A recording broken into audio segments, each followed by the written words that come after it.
guy doesn't realize where he is and thinks he's asleep. He asks himself what time it is because he needs to download a new chapter right away.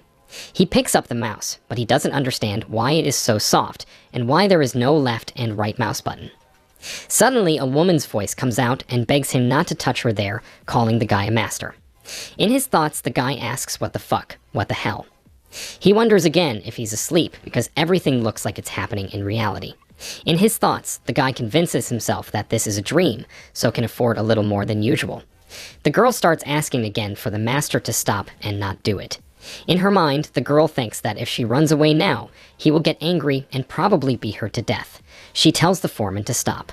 The boy says to himself again that it looks too realistic and why this dream is so vivid. The master asks the girl if her name is Tsang Yuling, then saying he has a splitting headache.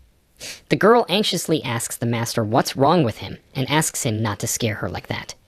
Kai Yuling anxiously thinks that maybe the guy is dying, and if he dies now, the sect members will think she did it, and then she will definitely be tortured.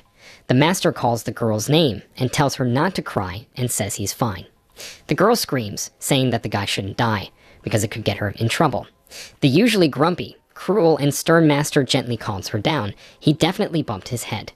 The guy menacingly asks what Yui Ling is roaring about and if she wants him to take action, but the girl replies that everything is fine, and it can be seen that the master is healthy, and that's the main thing.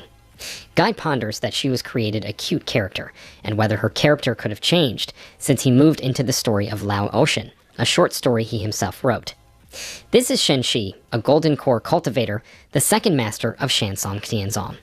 He is a ruthless character who does everything he can to become omnipotent. In the story, he covets the treasure and abilities of the protagonist. After reaching Jindin, the protagonist first defeated the master, who by this time had completed work on the golden elixir. Shen Shi was absolutely insignificant. His life was worse than death. The protagonist was incredibly lucky. The whole plot is tied up in cliches.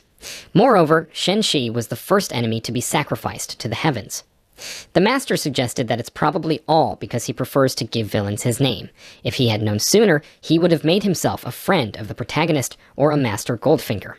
And what about the royals? According to the setting, there should be an escorted system or some similar loophole for travelers like him.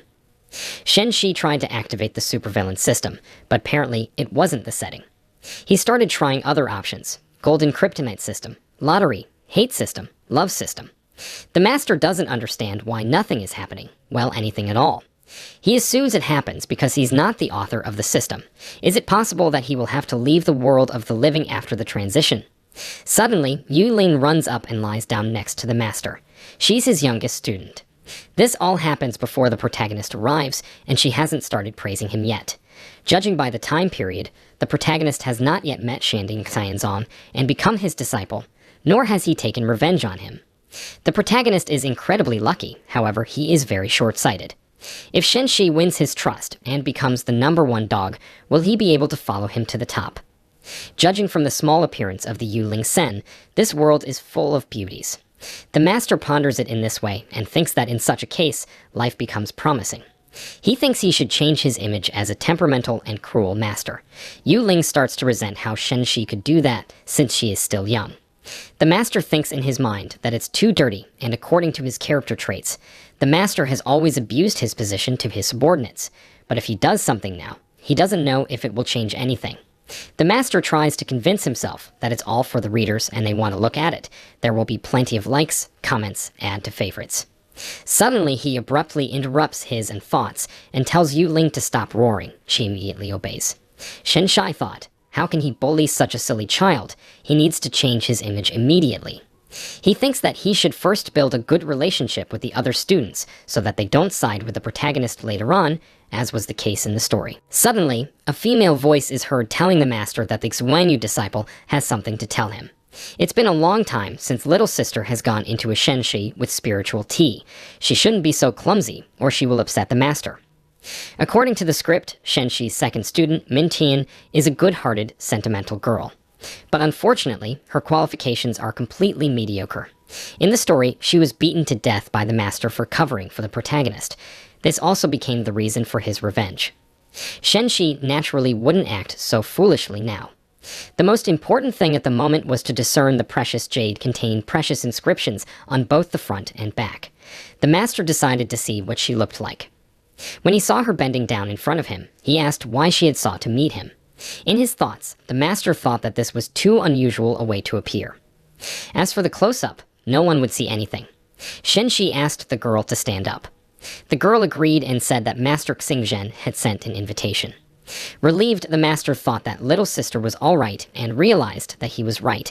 Xingzhen Tang is the administrative department of Shanding Xianzong. Shenshi asked to see the invitation that Min Xin was supposed to bring. The girl was distraught, for she was too worried about her younger sister, so she lied. She told the master that the invitation still hadn't arrived, but in her mind she knew that if the master got angry, he would just kill Ming Tian because she was completely untalented. The master immediately realized that she made up this story to protect her little sister. He doesn't understand why his students are so stupid. Shenshi allowed Min Tian to take her sister, saying to put them away, but for the first and last time, he tried to calm her down. The girl was very relieved. The master told her that from now on, she should no longer bow to him, but say hello normally. Ming Qian didn't understand what the master wanted to say with that. Shenshi said that it annoyed him to talk to her but look at her back, so he said to obey his order. The master pondered that this was very hard, because Shenshi is a sinister character, so it would be hard to get these teachings to trust him. He thought that he should go back and take over the master's duties and teach them cultivation. Shenshi left to his place, after which Yuling suddenly asked her sister why she was blushing. Did she really think their master was quite handsome? Ming Trang, blushing, asked what kind of nonsense she was talking about and how could anyone even say such a thing. The summit of Erbai, Shenshi Cave, is one of the 12 peaks of Shandong Xianzong. Here, the concentration of spiritual power is second only to the main peaks of Dangtian and Danqing. There are 2 snow-covered fields at the top of the mountain. On the first, Edelweiss sprouts, while the second is a hotbed of white jade. The flowers have the ability to accumulate Kai energy. They are also essential material for cultivation, and the white jade field is a cherished place to break through this process. These 2 fields are personally possessed by Shenshi, and he also has a perfect golden core. Although the other peak masters envy him, yet they are still hesitant to do anything about it. The master in the Edelweiss garden has 1 mutated flower. It is the first plugin of the protagonist. No one has discovered it yet. Shen Shield must take it first to avoid unwanted consequences. The master is sure that if the plot was written by him, how could anything ever go wrong? After saying that, something always happens. Shen noticed some herons stealing his flowers. He got very angry, telling them that they were digging their own grave. After a moment, he cast a mountain collapse spell, and all the birds fell to the ground before they could fly away. The master was very disappointed that they had eaten his flower babies, wondering how these flirtatious apprentices of his were keeping watch over the house. He immediately told everyone to report to the Edelweiss garden, but seeing how slow they were running, he decided to schedule them to train and run tomorrow morning. When they arrived, they were breathing very heavily and trying to say something. The master told them to stop and speak when they had a breath. Then one of the female students he told to stand up. She of course obeyed. Shenshi pondered, Han Xianpi has above-average talent. She is the best among her peers. She possesses the spiritual roots of fire and wood. Her physique is different from ordinary people. I didn't expect to see such a thing in reality. She was originally used to emphasize Shen Shi's brutality. He didn't train her in any way. However, Hana Xianpi was a very conscientious girl, so she hardly complained at all, and only did her chores neatly. The master immediately thought that she had a very beautiful figure, and this character with such talents should be cultivated. Shen Shi then said that the bad birds had stirred up his entire garden, and asked who was supposed to guard the place. The girls were silent, not knowing what to answer. Apparently, even though the master is a rather cruel and ruthless person, the apprentices are still friends and protect each other. The female disciples continued to remain silent. The master angrily asked them if they wanted to talk. Suddenly, Shen Shi saw his senior female disciple Dan Lei. Dan, the senior apprentice, was supposed to guard the medicinal garden, but she had an injury after being punished by Shen Shai. The master felt he had only himself to blame. One of the female disciples asked the master to temper his anger and forgive their older sister. Ming Qian fell to her knees and told Shen Shi that Dan Lei had asked her to watch over the medicinal garden, so it was her fault and she should be punished. The angry master told her to stop, there was too much noise coming from her, then questioned her as to what right she had to tell him what to do.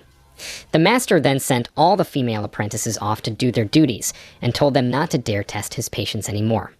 Although he wasn't going to punish them, he should still look stern. Urbai Peak is divided into 3 sectors. In the first zone live new apprentices and servants. In the second zone, outstanding disciples. The third zone is naturally the residents of the Shenshai. The second sector also has a system of accumulating spirituality, and this power there is twice as high as outside. Shenshai wondered why Kai Yuling and the rest of the girls preferred to stay in the first zone rather than trying to enter the second zone. Maybe they are afraid of getting too close to the master and dying. He wondered about the damage to the Dan Lei. He mentioned it rather briefly in the novella, so he hopes it's nothing serious there.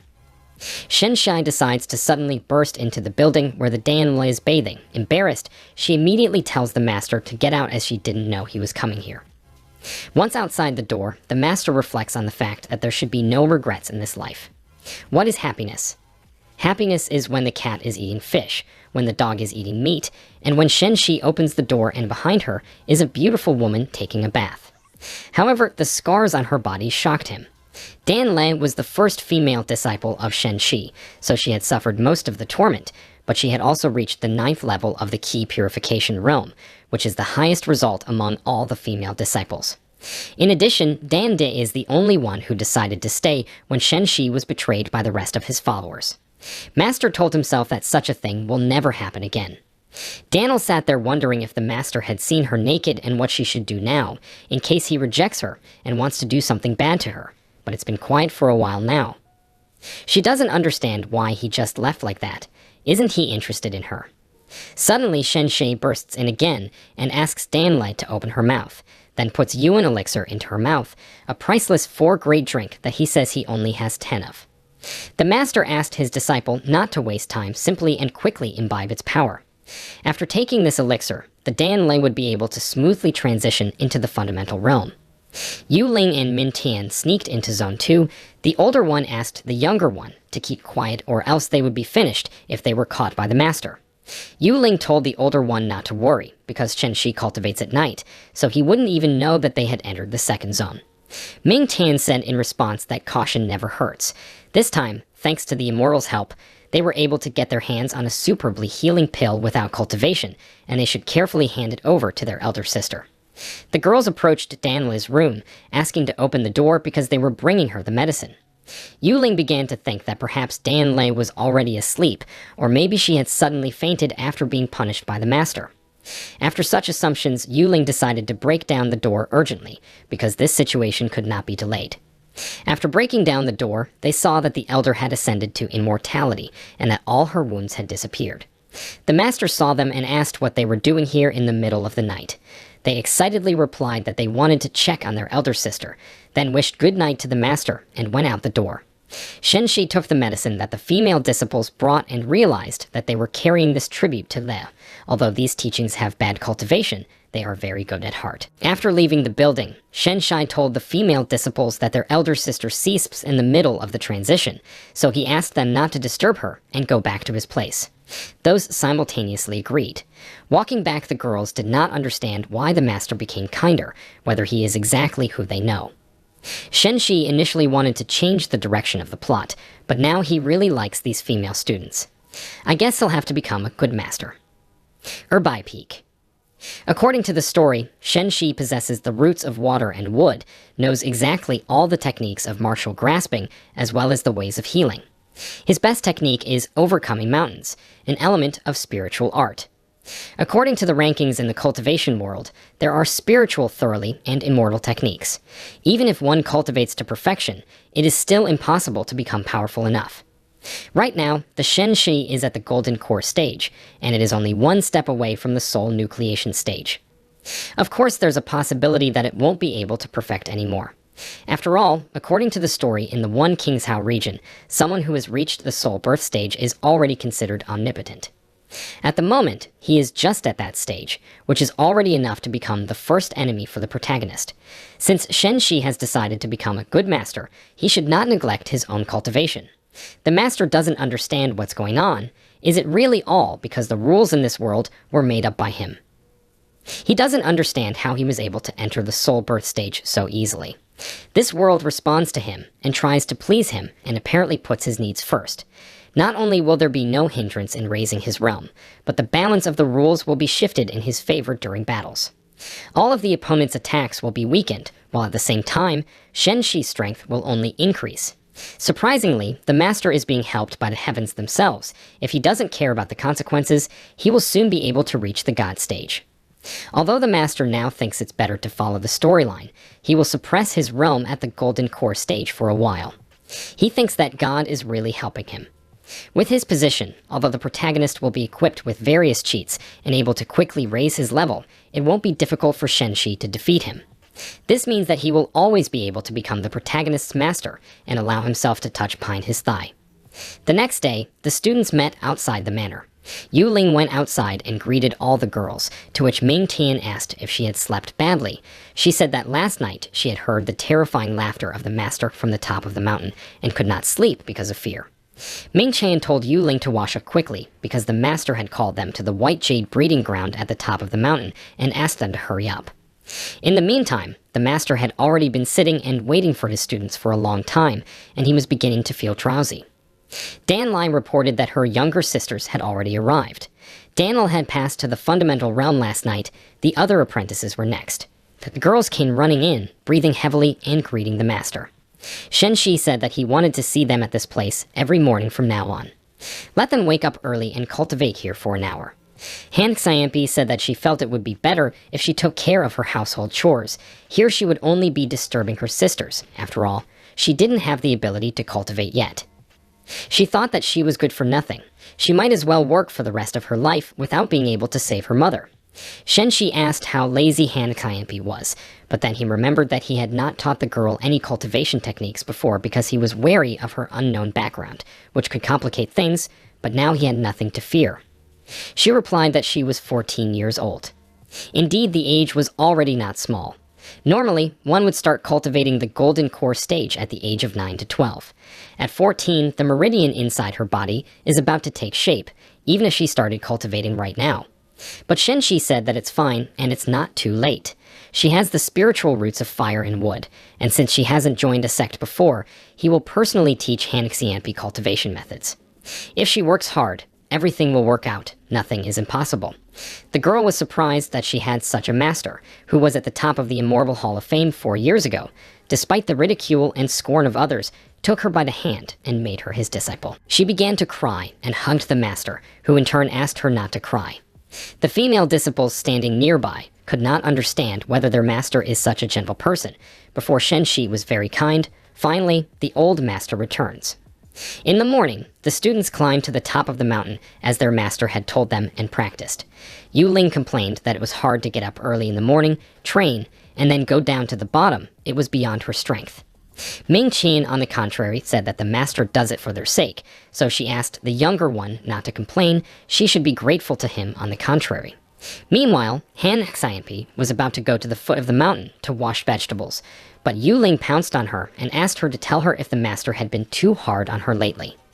Han Xianpi told her not to cause trouble, because the master had not only spent his time and effort to train her in cultivation, but also allowed her to train in his White Jade breeding ground, saying that she had excellent spiritual roots of fire and wood. He treats her very well, and to fulfill his expectations, she should train as hard as she can. She owes him a debt of gratitude. Yu Ling asked Ming Tian if she thought the master would become the kind person her elder sister was talking about, to which the latter replied that she didn't know, but asked her to remember the fact that they were originally rejected by all the sects. Han Xianpi was rejected because of her status, Ming Tian because of her low spirituality, and Yu Ling was rejected because of her own stupidity, according to Ming Tian. She also said that the master had taken them in as his nurturers, which was a strong indication of his kindness. Han Xianpi was returning back with vegetables, and on the way she met strangers and asked who they were and if they had passes. One of the strangers called her sister and wondered if she had forgotten him. She assumed he was Zhao Huangming's older brother and asked him why he had come this time. She said she remembered he had come to pick Edelweiss not long ago. The guy replied that he didn't come for flowers this time. He said that they had recently lost some medicinal cranes in Hebei, and his master had asked him to look for them on the mountain tops. Han Xianpi anxiously asked the name of the medicinal cranes, to which Zhao Huangming said that they were very precious to his sect. Their blood and feathers are priceless treasures. These birds are extraordinary, and they usually reside on the peak of the white crane. The lad asked if they could see them, to which the girl replied that she had not noticed anything, except for the fact that one bird they had roasted and eaten, no, they had not. The girl asked in the absence of a pass to go back and request one. Her master has a rather fiery temper, and if they went up the mountain to him, he would be angry at best and at worst. Zhao Huangming insisted, saying that they would just go up the mountain and look for cranes. But the girl said she couldn't let him pass without a pass. The guy, getting angry, said that she had no right to talk to him like that since she didn't even have her own cultivation method, then said don't be worthless. Zhao Huangming swung around, about to hit Han Xianpi, asking her if she craved death. The guys who came along with him tried to stop him, saying that he shouldn't be so impulsive. After all, the master of this peak is Shen Shai. But Huangming didn't care. He was thinking about the fact that Shen didn't care about his female students. He often beat them to death. With no idea how they are even still alive, Han Xianpi didn't even give his cultivation method. Then if he kills her himself, Shen Shi won't mind after all. She's just a useless load of trash. He thinks he'll only be doing the master a favor by getting rid of her. But Han Xianpi was able to resist the blow, which really amazed Zhao Huangming. The girl then asked him if he was really going to Rubai Peak. The guy is furious. He doesn't understand what's going on. He has reached the 3rd level of ki condensation. So why was he thrown back? Couldn't Han Xianpi block his strength? She doesn't even have cultivation abilities after all. Zhao Huangming speculated that she must have sneaked basic techniques from her teacher. After all, he didn't teach her cultivation. The guy then said that it was then his turn to teach her a lesson. Right now, the girl was thinking that he was an opponent completely out of her level, but if she had to die now, she would probably give her life for her master. But then suddenly, Shen Shi appears behind Han Xianpi's back, asking the guy if it was his responsibility to teach his apprentice, then used his strength to throw all the guys back. The master told the girl that she was good, then telling the boys that they were still young, and he would not complicate their lives. Shen Shi ordered them to leave, and for the future, if you need anything, then let their master himself come to him. The master then asked the girl if she was injured, to which she replied that she was fine. The master asked why they came, to which, surprised, she and Hampi replied with a question about why the master protected her without knowing what had happened. Shen She, next to the Danla, asked when they would give him a couple of nesting sites so he could eat the crane's eggs. He expects that the big cranes will give birth to small ones so that he can sell them and the money will flow. The master was puzzled because he had eaten one crane and left 3 males and 3 females, so why didn't they breed? After his musings, Shen Shi asked Dan Lei if her fundamental kingdom had stabilized. The girl replied that with the help of the elixir, she was able to transition into a new, now unknown state. Now that the transition was over, she could start learning spells. The time was right. She had a mutated ice root, and it had the same attributes as water. The master said he has spirit-level water techniques, so if she needs help, she can go to him. Dan Lai said that she would train hard and would not let the master down, then questioned why it had taken so long for the master to punish her, since she couldn't take it anymore. As one can understand from the name, the Immortal Sapling Conference is a selection event where the sect selects those who are capable of cultivation from the younger generation. Although Shanding is the least known of all the existing associations, it is considered quite promising.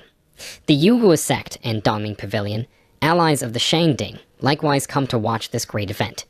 The qualifications of the chosen disciples often influence the rise and fall of the sect over the following decades or even centuries, so the choice must be made very, very carefully, having fully researched the participants and their abilities. The Conference of Immortal Saplings. The Shenshi disciples surrounded him sitting on a chair. He in turn put his feet on the table, to which the disciples told him that in this way, the master overshadowed his reputation. Not far away were girls from another sect. One of them, noticing him, said that he was an interesting man, to which another asked if she liked him, but the girl said that she would have been interested in him if not for his dark past. Shenshi noticed that girls gaze on him, saying she supposedly had a bad charm, while he himself got a nosebleed, but he said he was fine. He hasn't been eating much lately, and thinks that is the reason. Yuling said that the girl the master was looking at is amazing. Shenshi asked why. Yuling replied that her 2-peak herbae is even better than Dandy and Mintian.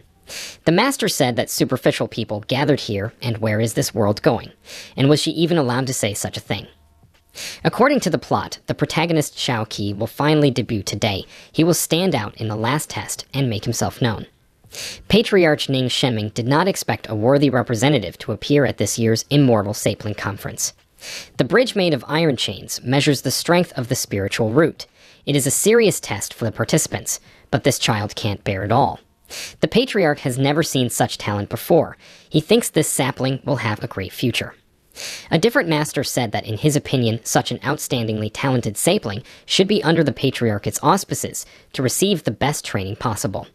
But first, the elders had to look at this child's data. At least one of them wants to take this child as his disciple. They should first look at the compatibility of his spiritual root. Perhaps there is a more suitable person than him among the peak elders and masters to train the boy.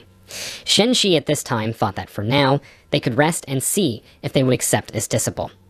According to the rules, children who passed all levels and presented on the cloud platform are grades of the Zhanding sect, but there were a few outsiders that the elders and peak masters were unwilling to train. In the end, Shen Shi took them under his responsibility, which definitely helped the Shandin sect avoid disgrace.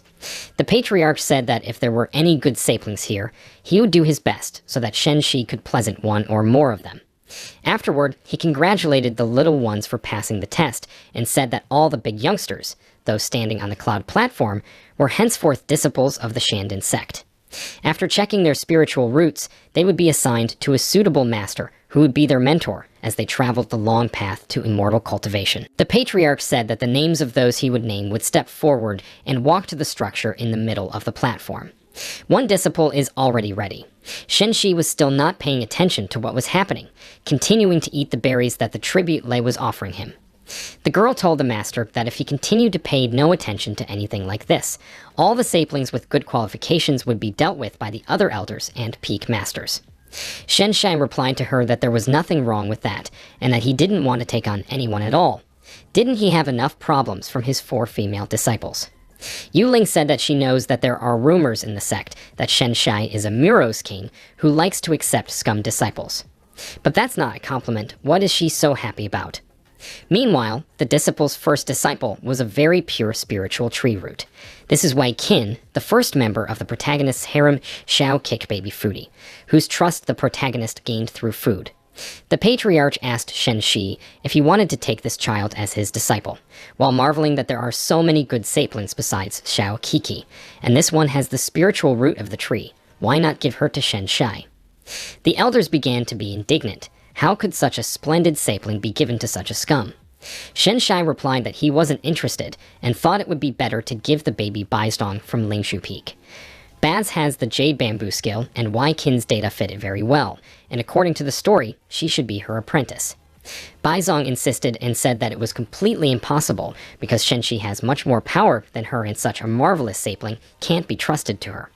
The patriarch said that Baizong's cultivation is still too superficial. She is only at the Golden Order Wei Qin stage of being very talented.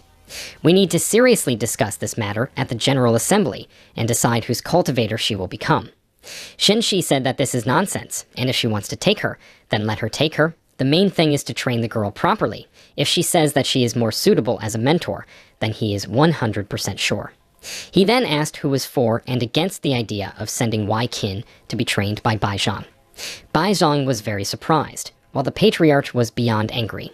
Shen Shi asked the little girl to come over to him and handed her a cake, and told her that she could eat the whole thing, but just let her not follow Xiao Qi when he offered to kill him. Bai thanked the master, to which he said that she was the most suited to learn Wei Qin, and he said it quite sincerely. The next disciple was Xiao Qi. Only Xiao Qiuinixiao was left to be tested. The patriarch will probably take him as his personal disciple, so there's no false illusions about this boy. The patriarch asked the child to step forward, Xiao Qi greeting the immortal master. Afterward, the patriarch told Xiao Qi that he is very talented and calm, so he will definitely have a great future no matter which master he decides to join. Shen Shi knows who still wants to make him his disciple. Xiao Qi started to dismantle his abilities, to which the patriarch said that this child has the same fire root as him.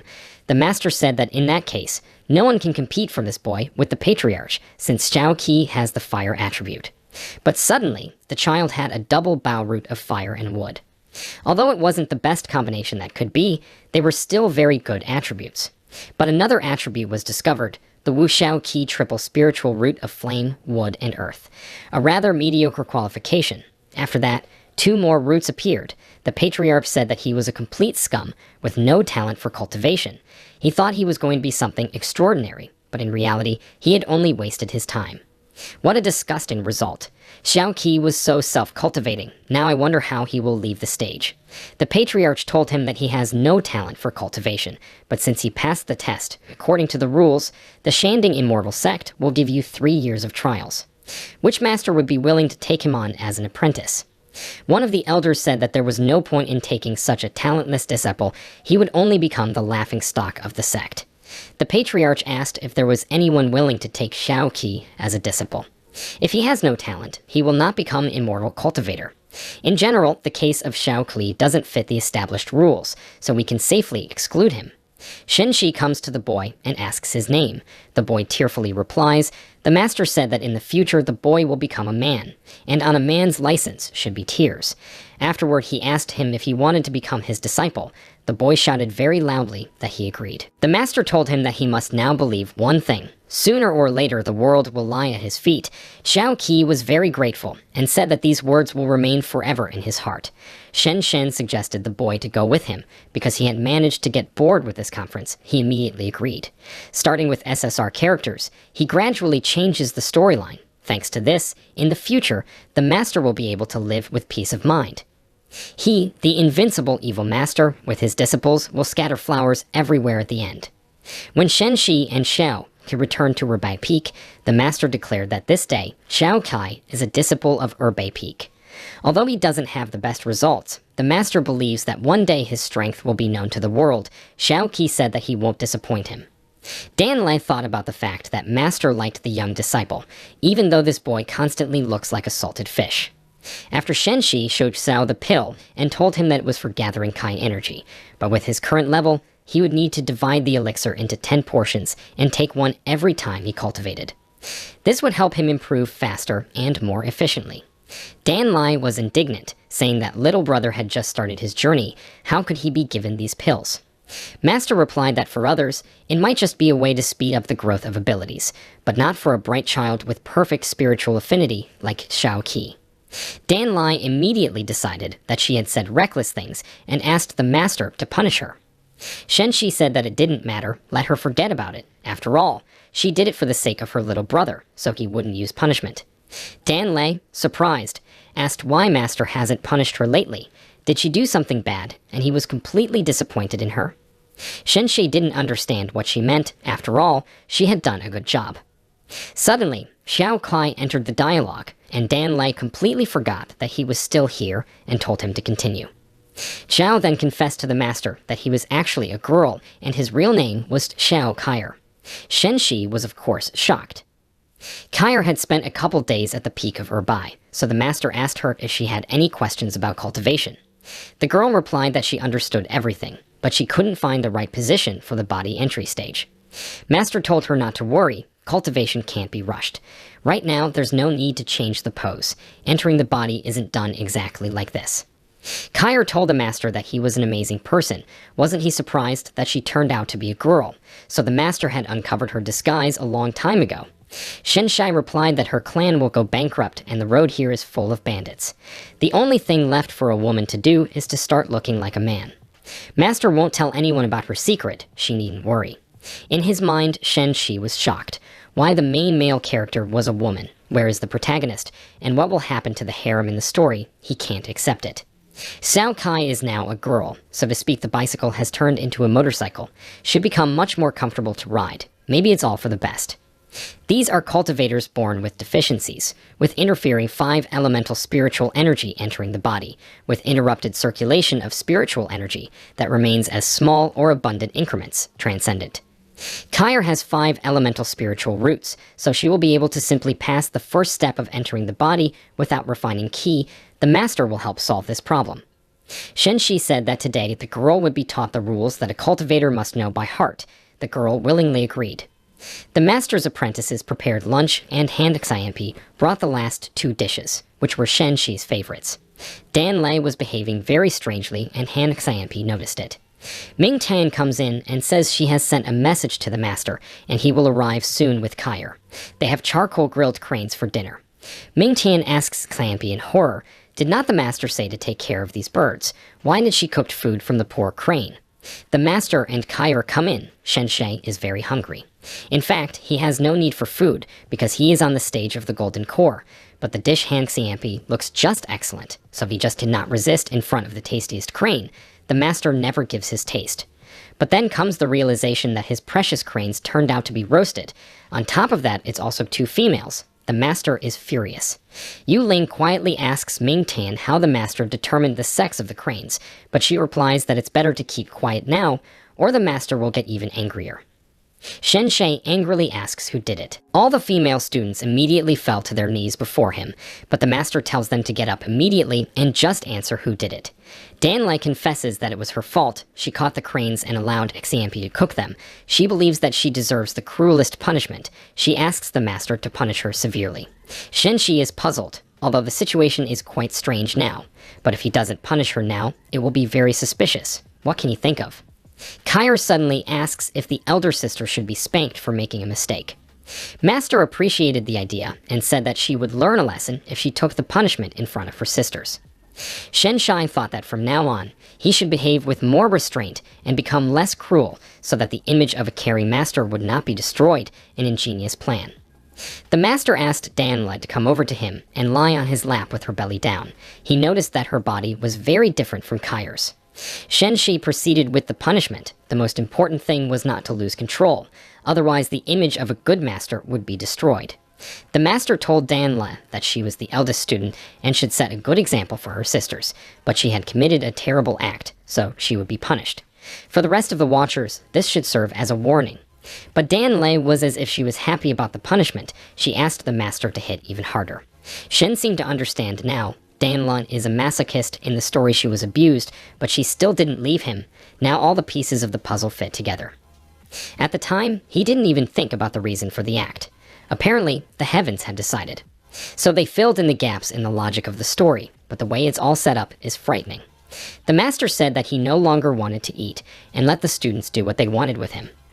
The girls immediately rushed to the older sister, asking if she was okay. She said she was fine and asked me to go get her underwear. She immediately ran after him. The other sisters didn't realize what had happened. Shen Shi thought that Danle behaved with more restraint in front of her younger sisters and more or less took care of her image, but in private she became too.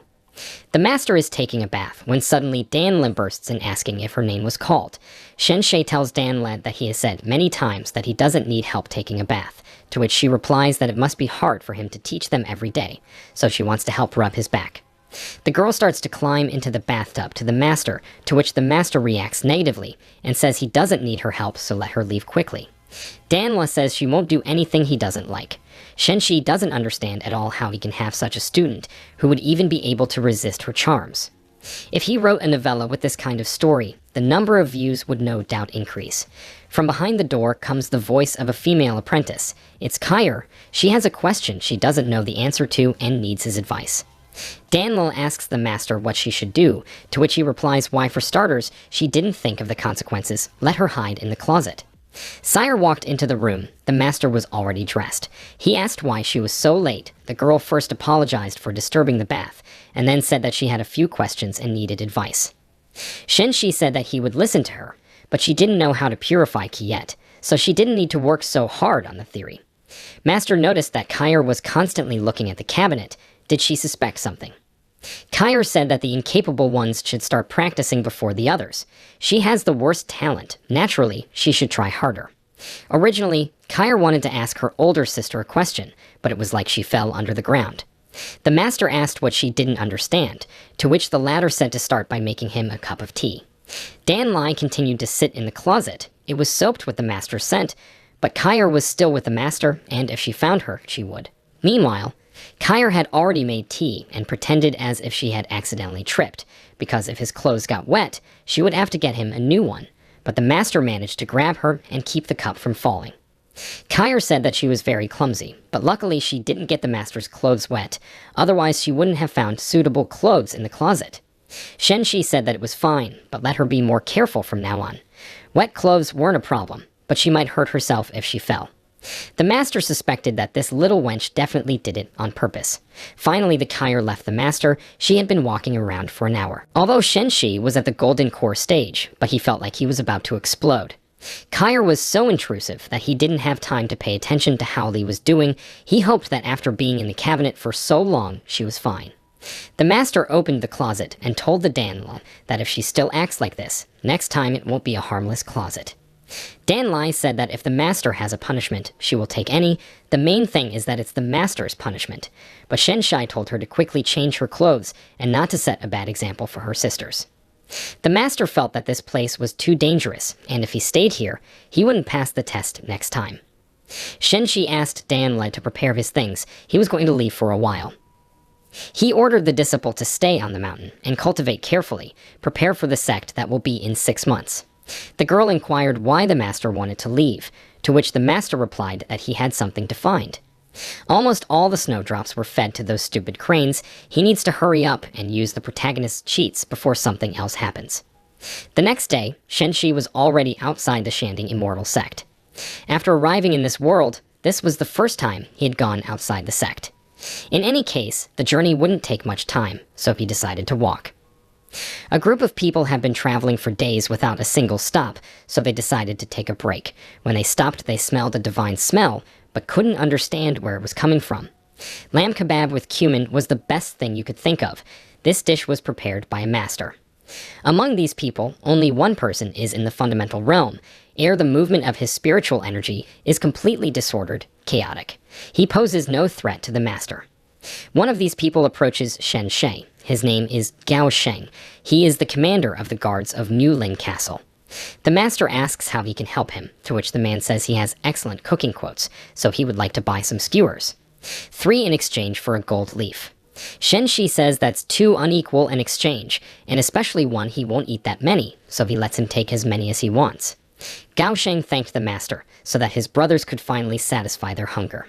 Shenshi was about to move on, when suddenly 2 girls came up to him, calling him younger brother. The master wondered whether they were sisters or mother and daughter. After all, he decided to clarify who they called the younger brother, without answering. One of them said that his kebab was amazing, and that their meeting must have been predetermined by fate. She said her name was Lu Shasha. She was from Lu Min Castle, and her daughter Yudin was beside her. She then wanted to know his name. The master replied that cultivators do not reveal this information. His toy's name is Jings. Lu Shasha apologized if she was rude. She didn't know he was a cultivator. She guessed that he came up with the name on the fly. After all, a Daoist name is given according to rank, but she had never heard of the Jin generation. Lu Shasha asked if the young cultivator was in a hurry to go somewhere, to which he replied that he was actually on his way out, but he was heading towards Duanli Mountain, and if he was on his way, he wouldn't mind getting a ride. The madam didn't mind. On the trip, Yukin asked his mother why she called him to travel with them. Didn't the elder say that he was not a cultivator? Lu Shasha said that this guy was a bit strange, and she didn't get a chance to see his intentions. No matter cultivator or not, he is a decent, extraordinary person. Besides, the young man told her that he was on his way to Duanli, which is a demonic mountain. It is said to be occupied by devilish monsters. Not a single person has managed to survive yet. Lu Shasha asked her daughter if she would dare to go there if she didn't have enough skills, to which Yuxin said that if this man is really a master, and we befriend him, she won't have to join the Yuwa sect. She can't bear to be separated from her mother. She said if he's really good, she'll marry him. After this, no one will dare to mock our castle Munling. There was a loud sneeze outside, to which Gao Sheng reacted and said that the street was not a good place to rest. Let Shen Shi sleep in his tent to avoid catching a cold. He was on duty tonight. The master refused, said he wasn't sleeping anyway, then questioned why they were heading to Yuhua Mountain. The man said that their Muling castle was once considered one of the greatest Jianzhu sects. Immortals bowed to them, and even the imperial court of the Jade Kingdom showed them respect, but after the death of their ancestor, the sect immediately lost its protection. All these years, Madame had maintained the castle alone. If it wasn't for her wisdom, I'm afraid Mulin would have been swallowed up by hostile forces long ago. Gao Sheng said that they are heading to the immortal sect located on the mountain. Madame wants the young Madame to join her. Shen Shi asked what happened to their master then, to which the man replied that he died young. At that time, Madam had not yet arrived. They had not even seen each other and were already separated forever. Madam clarified to the young lady that this was well known in Jianghu. Master asked the Gaob to wake everyone up soon. There's going to be a battle here now. Their enemies, including the cultivators, are coming this way. We must hurry. They are only 300 steps away. Shen Gao shouted for everyone to be alert and ready to engage in battle. Shen Shi said that since it was fate, he would help them. If the enemy ambushes them, it means they don't have the confidence to face them. Everyone stood and waited anxiously for the enemy, and Shen Shi was surprised that even in such a situation Lu Shasha was protecting a complete stranger to her. She stood in front of everyone. Considering that there are cultivators among the attackers, the order or defeat of the mortals doesn't matter much. Shen Shu needs to know when another squad is attacking. Here they are. Elder Bai used his strength. One of the opponents thought he was something since he was pushing such speeches, but in reality, he turned out to be an ordinary fundamental realm cultivator. The elder asked him who he was, to which he replied that it didn't matter and said that the elder was just a mercenary cultivator and needed to fight because of an assignment. The opponent said that if he didn't do anything, the latter would keep him alive. Suddenly, another opponent comes out. His name is Lai Kai, according to Lu Shashi. He greeted Madame Lu with a snide smile, telling her that she is only getting better every day. Madame indignantly asked if this whole scene was for the sake of capturing Muling Castle, to which he replied that yes and no. On top of that, he also wants her. Did she really think that after her arrogance of refusing him, she would get away with it? Shen Shai thought that he would no longer understand standing just like that. He wanted to start acting, but Lu Shasha stopped him, saying that because of them he got involved in all this, and as soon as the opportunity presents itself, let him leave this place. The madam then told that criminal that she was surrendering, but only on one condition. He let her daughter and that cultivator leave. To which he said that the eldest lady of Muling Castle has eyes the color of spring water, and her lips are like peach blossoms. She looks like an immortal, a neighboring angel from heaven to earth. And how can you let go of such a beauty after making sure that the rumors are not false? Elder Bai thought, to make money, you have to work for others. Anyway, time is running out, so he wants to help one last time. He used his power again. One of the opponents thought it was overconfident. Madame Lu wanted to send the young cultivator away, but he said he was staying and he wasn't young at all. Shen Shi started to use his power, which made all the opponents puzzled. They didn't understand what kind of cultivation this was. Even the might of their master wouldn't be able to match this person's strength. Yuden thought that since she was a child, she had been surrounded by danger everywhere, but she had never once felt as calm as she did now. Is he really a master? Lu Shasha was carrying such a heavy burden, but now she could rely on him and everything would be fine. How good. After the battle, Mrs. Lu thanked Shen Shi, calling him my lord. Although it was said that he was not young, but calling him my lord was too much, the madam corrected herself and called him young master. The opponents were still begging for mercy, saying that their master was Fang Dangshan. He was a D-King elder, and when they returned to the sect, they would give Shen Shi all his treasures. The opponents began to argue amongst themselves. It came to a fight, to which the master said he would not allow them to move, chopping the blade of one of them into 2 pieces. The jade bamboo sword is a signature weapon, so the master can't show it off. This blade deserves to be called his trump card. Even though it's only deep level, it can be used for any purpose on this beginner map.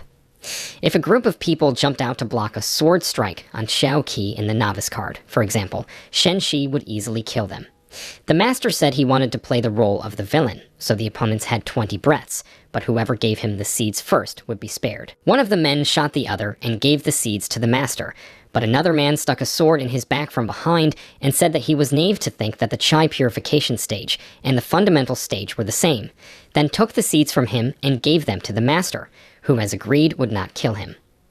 Lu Shasha apologized for overstepping the boundaries, to which the master said it didn't matter. He only said he wouldn't kill him himself. Death at her hands had nothing to do with him, as long as he decided to help. It was only natural that he wouldn't dwell on such trivial matters. The elder then handed the master the treasure of a Foundation realm cultivator, a lock that binds the earth, the highest spiritual level. But Shen Shai lifted the inhibitions and cast aside all divine thoughts about it, and told the elder to keep it and use it with caution, lest anyone perish. But Elder Bai said it was too valuable a bounty, and he couldn't accept it. The master said he didn't need to say too much. He didn't like such things, but if he had helped them in a time of crisis, then the destiny had been fulfilled. Shen Shi still has work to do, so he should go.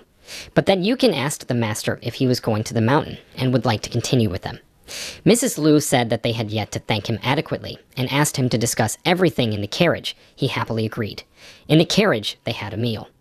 Shen Shi said that he heard that Lu Shasha wants to transfer Yuang to the Yu sect as a disciple.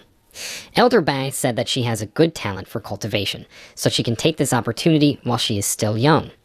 Yukin told her mom that she is about to be 14 soon, and she is already a big girl. Her peers are getting married at this time. Shen Shi said that Elder Bai is just an ordinary cultivator. One thing he knows, one thing he does not. The Yu Wu bread sect is run by women, and sending Yuing there seems like the safest option, but they practice a dual cultivation method there. Yuchen immediately inquired what it was, to which the master replied that it wasn't information for children, so he would tell her about this method sometime next time, and offered to look at her abilities first. Yukin has a rare case of empty root. Empty spiritual root. A person is considered mortal if he has 5 spiritual roots, but an empty root is a sign of immortality. From the very birth, such people have the potential for elevation. They have well-preserved energy of heaven and earth. There is no so-called congestion. However, the empty spiritual root has no attributes, so it cannot inherently control this power. Even if a Yujin were to cultivate, he could use his Li capabilities to improve his physical strength and health. In the cultivation world, such people always end up the same way. They become a battery and a superior dual body. Countless immortal sects will covet her empty spiritual root and take advantage of Yuiden at any chance to move to a higher realm. Master offered her to become his disciple. Telling her that she had a good talent, she willingly agreed. Since they were now teacher and student, he told her to listen carefully. First, under his guidance, she would learn how to cultivate, only she must not tell anyone about it.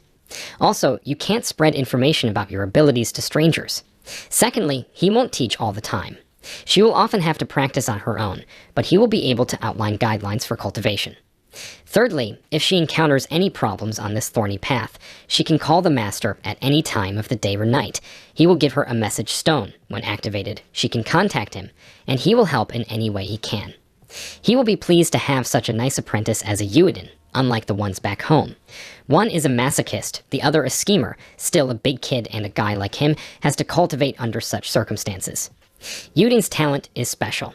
If it is recognized by outsiders, there's no escaping disaster. Therefore, she should not show her cultivation ability. But Shen Shi said not to worry, because he would handle everything and help Miss Lu with another problem. The master then went to the elder, and the elder immediately asked what kind of instruction he could give him.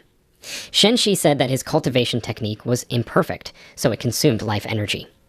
Although foundation stage cultivators can live for 200 years, but the elder's time is running out, so the master offered to make a deal.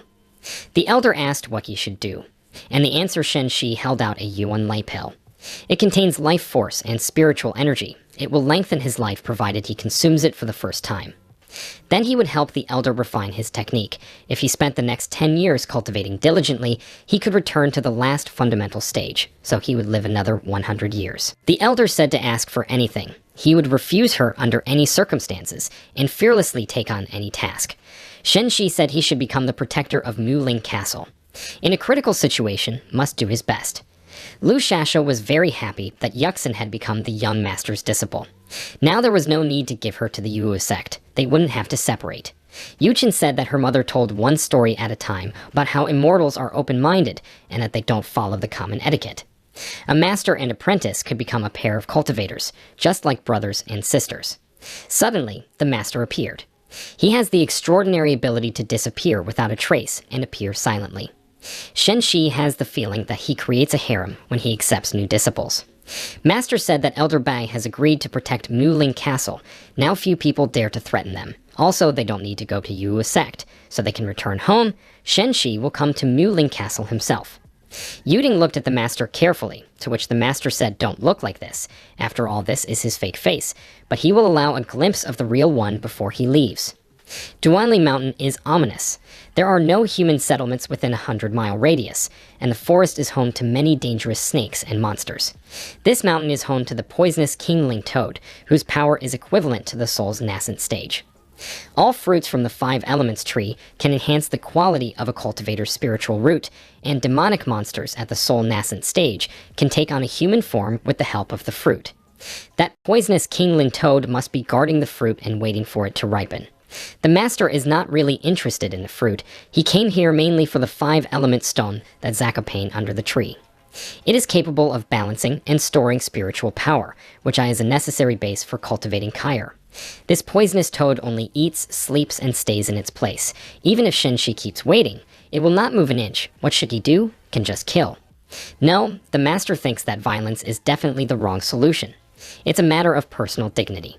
But the wizard's specialty is traps and illusions. He can take advantage of that art. The poisonous toad is lazy. It probably has the same preferences as the wizard. Shenshai decided to answer the toad with the heat of the opposite sex. He succeeded. The poisonous toad turned out to be true to its instincts.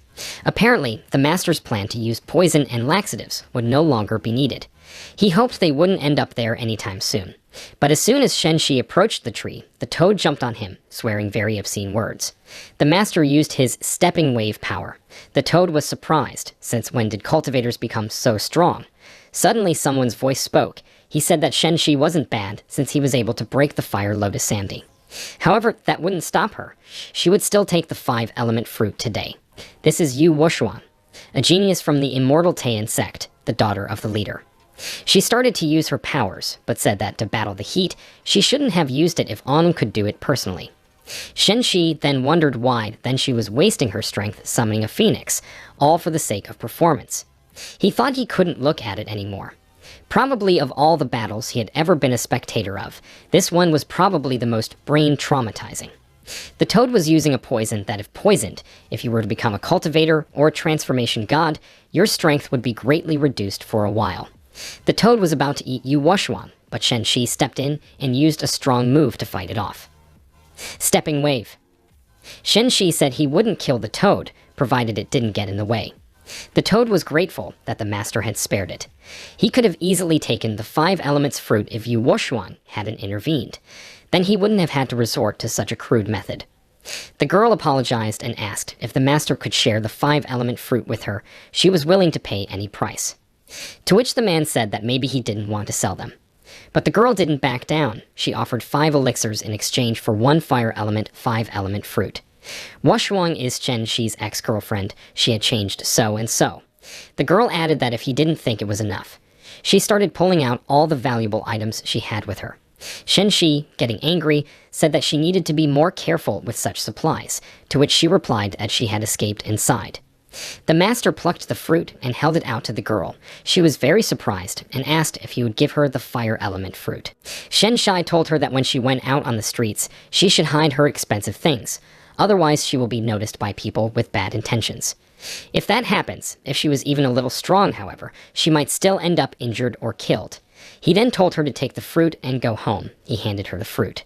The girl wondered what this young man was like, then said she couldn't take it and give nothing in return and asked for a price. The master said that this fruit wasn't that valuable and that he could exchange it for 1 elixir and a bar of Dalio gold. Yu Wushuang held out the transformation pill, saying that she unfortunately didn't bring any awakening materials with her, but she would find a way to give it to the master. The girl then introduced herself and said that she was from the Immortal Taiyan sect. He had saved her life, and she wanted to repay him generously. Shenshi said that his name was Qianzhen, and that he was an ordinary cultivator. The girl said goodbye and said to contact her later. The master told the toad that if it didn't need the transformation pill, it could go. But the toad asked to give it back, and Shenshi asked him to help him with something in return. The toad asked if he wanted to make her his pet or something. The master asked if she was against it. She said she would do anything, so she asked him to put the sword away. Shenshi threw the pill to the toad and told him to sit down. During the reincarnation period, demonic beasts are very weak, and the unique smell from the pill will attract a large number of other creatures, so the master will protect her. The toad said that there are a lot of monsters on this mountain, to which the master replied that as long as he is around, she is in no danger. A bold monster at the peak of the Golden Core dared to attack Shenshai.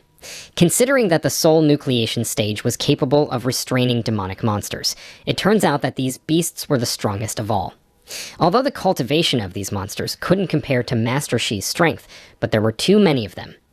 In order to successfully deal with the monsters, the magic toad had to focus on absorbing the surrounding spiritual energy, and Master Shi could help it. This place concentrated all the energy from the surrounding area. The magic toad was astonished by Shenxi's divine ability. Even though all the energy was concentrated in one place, Shenshine had skills capable of dealing damage over an area. Dealing with so many monsters without the right skill was not easy, yet Master Shi had no intention of retreating. With his stepping wave, he shredded all the monsters in a matter of minutes. Having successfully completed the test, Shenshai wished he could hear the magic toad's words of recognition, but the animal didn't understand why Master Shi was so proud of his technique. Unlike other cultivators, the guy only possessed one ability, and that was not pumped to the right level. Toad recognized that the human cultivator greatly intimidated her, so she tried not to make Master Shi nervous. Shenshi ordered his companion to collect all the internal pills and materials from these demonic monsters. After all, they were worth a lot of money. Misty snakeskin is very silky to the touch. In the modern world, this fabric could be used to make good stockings, but Shenshai realized that this material could also be used to make weapons. Master Shi was just about to give something like this to his female students for a competition. While the hero was in the clouds, the magical toad had time to complete the assigned work. The animal was grateful to the master for protecting him in his most dangerous time. Shenshi was also pleased with the magical toad's success. It transformed perfectly and was useful during battle, so it was time to give it a name. Before choosing a suitable name for his pet, Shenshai decided to find out what gender the animal belonged to. It turned out that the magical toad was a female. Of course, Shenshai did not expect such an answer. After all, the animal had responded to the illusion of a white jade frog. When the magic toad found out that its first true love didn't really exist, its disappointment was unbounded. Shenshai promised the toad to find another similar frog in the future, so all problems were solved. The magic toad was eagerly waiting for Master Shi to pick a name for it after all. The toad's current body resembled a jade like black ink, so Shenshai decided to name it Baya Xiaobai. All the clan leaders were originally Mu Ling elders, and thus it wasn't because of their actions that Mrs. Liu Shasha became the head of the castle. One of the leaders assured that it was all for the sake of the Jade Kingdom's family, and thus could be seen as providing support. He was no longer talking about the sixth prince who was interested in the young Lady Yuchen, which would also benefit the organization. In addition, Lady Shishi had already accepted all the wedding gifts from the royal family. If the Council of Elders doesn't keep their promise now, it's likely that the other party will cause irreparable damage on the castle. It's said that there are 3 cultivators in the Jade Kingdom, each excelling in their own craft, so there's no way the Council of Elders can offend them. In addition, the young mistress has also returned to the council, which means she hasn't joined the sect. The sixth prince is already waiting outside the gate, and if she agrees, Muling Castle will have a boundless future. Mrs. Shishi was unwilling to listen to the idle chatter of the other elders. The council agreed to the marriage without notifying either madam or her daughter. Muling's 3 great halls lose money every year, but the pockets of the elders are getting wider and wider. Madam Shishi had long ago realized that her subordinates were scheming behind her back, so she was reluctant to agree to the marriage. The sixth prince appeared in the doorway of the meeting room. Rumors had reached the prince that the groom of Lady Muling Castle's fiancé had passed away before they got married. The prince was the kind of person who didn't like to beat around the bush. Since the lady and her daughter were not related by blood ties, they could be called sisters and thus marry the sixth prince. On his part, the prince guaranteed that Muling Castle would build up its strength from now on, and the non-Jade Palace would not be left unsupported. Despite such a favorable offer, Lady Shishi still refused. One of the elders was tasked to escort the uninvited guests out. The sixth prince had behaved so freely because he didn't know that Muling Castle was under the protection of a cultivator. Since Baiji's blade had only improved contrary to rumors, Wang Tang wanted to lure the cultivator to his side. The sixth prince was willing to offer a sum 3 times the amount paid to the elders in Muling Castle, but Beiji was an adamant old master. Once the man was able to learn how to control his strength, he immediately became the protector of this place. He had his own responsibilities here, so he did not agree to the sixth prince's proposal. Shenshi silently observed the situation from the side. The magic toad didn't understand why the master was so easily watching the destruction of Muling Castle while his apprentice was being trained here. Shenshan explained that if one got rid of the prince, one would then have to deal with the entire royal family and then the immortal sect. Even if one were to destroy them, there are even stronger cultivators behind it. Shenshi was familiar with this kind of routine. If one fought a series of battles, however, the reader would not get any enjoyment. Now Muling Castle has a defender, and the Jade Kingdom has 3 cultivators. Despite this, the odds are roughly equal. Of course, there will be some tension between them, but there shouldn't be any serious conflicts, so it's all for the best. And Lu Shasha is a character who definitely won't take any risks. Toad didn't know about the cultivator world being so dangerous yet. Therefore, Shenshai explained to her about the need to learn how to hide and disguise herself well. If the magical Toad was careful enough and didn't push her luck, she wouldn't run into trouble. Madam's daughter was quietly meditating in her chambers. To control the energy level in her body, she needed to spend time practicing every day. Yuden was preoccupied with thinking about her upcoming tasks, so she didn't notice the master's appearance in her room. Shenshi was pleased with his student's progress. The girl had worked hard to reach the first stage of cultivation in such a short time. Upon seeing the master, Yuchen joyfully threw herself into his arms. For a whole 10 days, Yuden hadn't seen her master, and then she missed him very much. Last time, Shenshi had left immediately after showing her the cultivation method. The master didn't even allow Yuden to express her gratitude. Shenshei explained that the girl should try hard and diligently perform all the tasks assigned to her, and then the master would be able to fulfill any request. Yuden was amazed that Master Shi was willing to fulfill her every whim. Unable to cope with her emotions, the girl felt bad. Shenshai decided to introduce Yuden to a magical toad.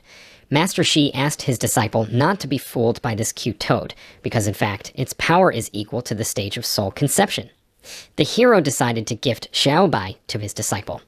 When he's not around, the toad will always be able to keep an eye on Yuding. Madame Shishi was eager to visit her daughter, so she immediately went to her room.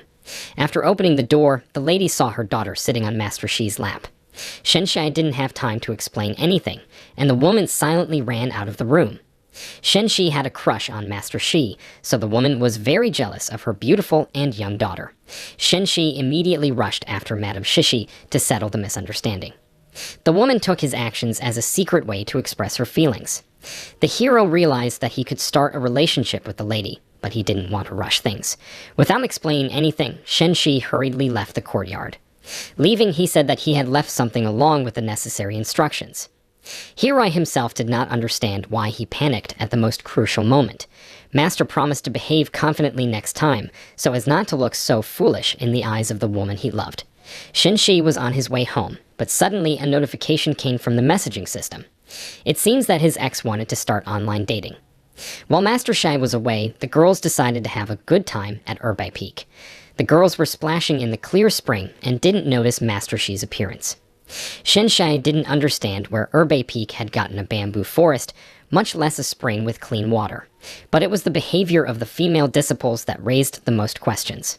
Kai was the first to pay attention to the arriving master. She explained that she had specially prepared the hot spring for the master's arrival. Shenshi was a bit embarrassed by the apprentice's gift, but promised to take a dip in the spring as soon as everyone else had finished their treatments. Shenshai wanted to be alone as soon as possible and recover from the long journey. But it turned out that Master Shi had misunderstood the gift from his apprentice. Kai had made a hot spring so that the master could comfortably watch the older sister's seductive activities while they took a bath. Shenshai didn't appreciate his apprentice's efforts. Master did not teach her such a dirty trick or allow her to use such a charm technique. Tai admitted that she was wrong. She had never been able to cultivate, and when she realized that the sect trial was looming, she had no choice but to learn a self-defense technique. Even so, using it on her master was unacceptable. Shenshai reassured Tai about the cultivators. Tin came down from the mountain to help solve all the problems. The surprises for the master didn't end at the hot spring. As soon as Shenshai returned from his long journey, he ran into the master of Bai Peak in his courtyard.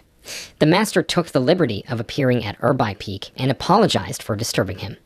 The mage didn't feel like continuing the conversation outside, and so he and Peak Master Bai retired to the tea room. Peak Master Bai had heard that Shenshi was chaotic, his cultivation level was high, he was ignorant, and he was a real tyrant towards his disciples. However, right now, Master Shai doesn't make the people around him feel uncomfortable. Rather the opposite, with him, everyone forgot about their problems. Probably, Shenshi is liked by many people, so Peak Master Bai chose a special task for herself. The hero had no prepared treats for this meeting. His female disciples had recently dried a few stems of Edelweiss herb. They could be brewed and drunk as tea.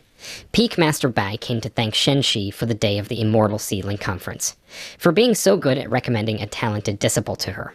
Peak Master Bai's position has always been low, and the disciples entrusted to her are practically talentless, and it's almost impossible for them to get a good gift. Hero cultivation is high and contains the spiritual roots of water and wood deep in its arsenal. Peak Master Bai understood that Shen Shi cared for her when he wanted to put the girl under her guidance. The master accepted the powerful cultivator's support and was boundlessly grateful to him. Compared to Urbai Peak, her peak had nothing worthwhile, but as fate would have it, the master was able to obtain an iceberg of bamboo jade that would definitely be suitable for Zhenshi's technique. It was a gift as a token of gratitude. At first, Shen Shi was reluctant to accept the expensive gift. After all, the bamboo jade iceberg was a very valuable item that Peak Master Bai would need much more. But the woman insisted on accepting the gift from her once and for all as a token of gratitude. After all, Master Pika Bai would always remember the hero's kindness.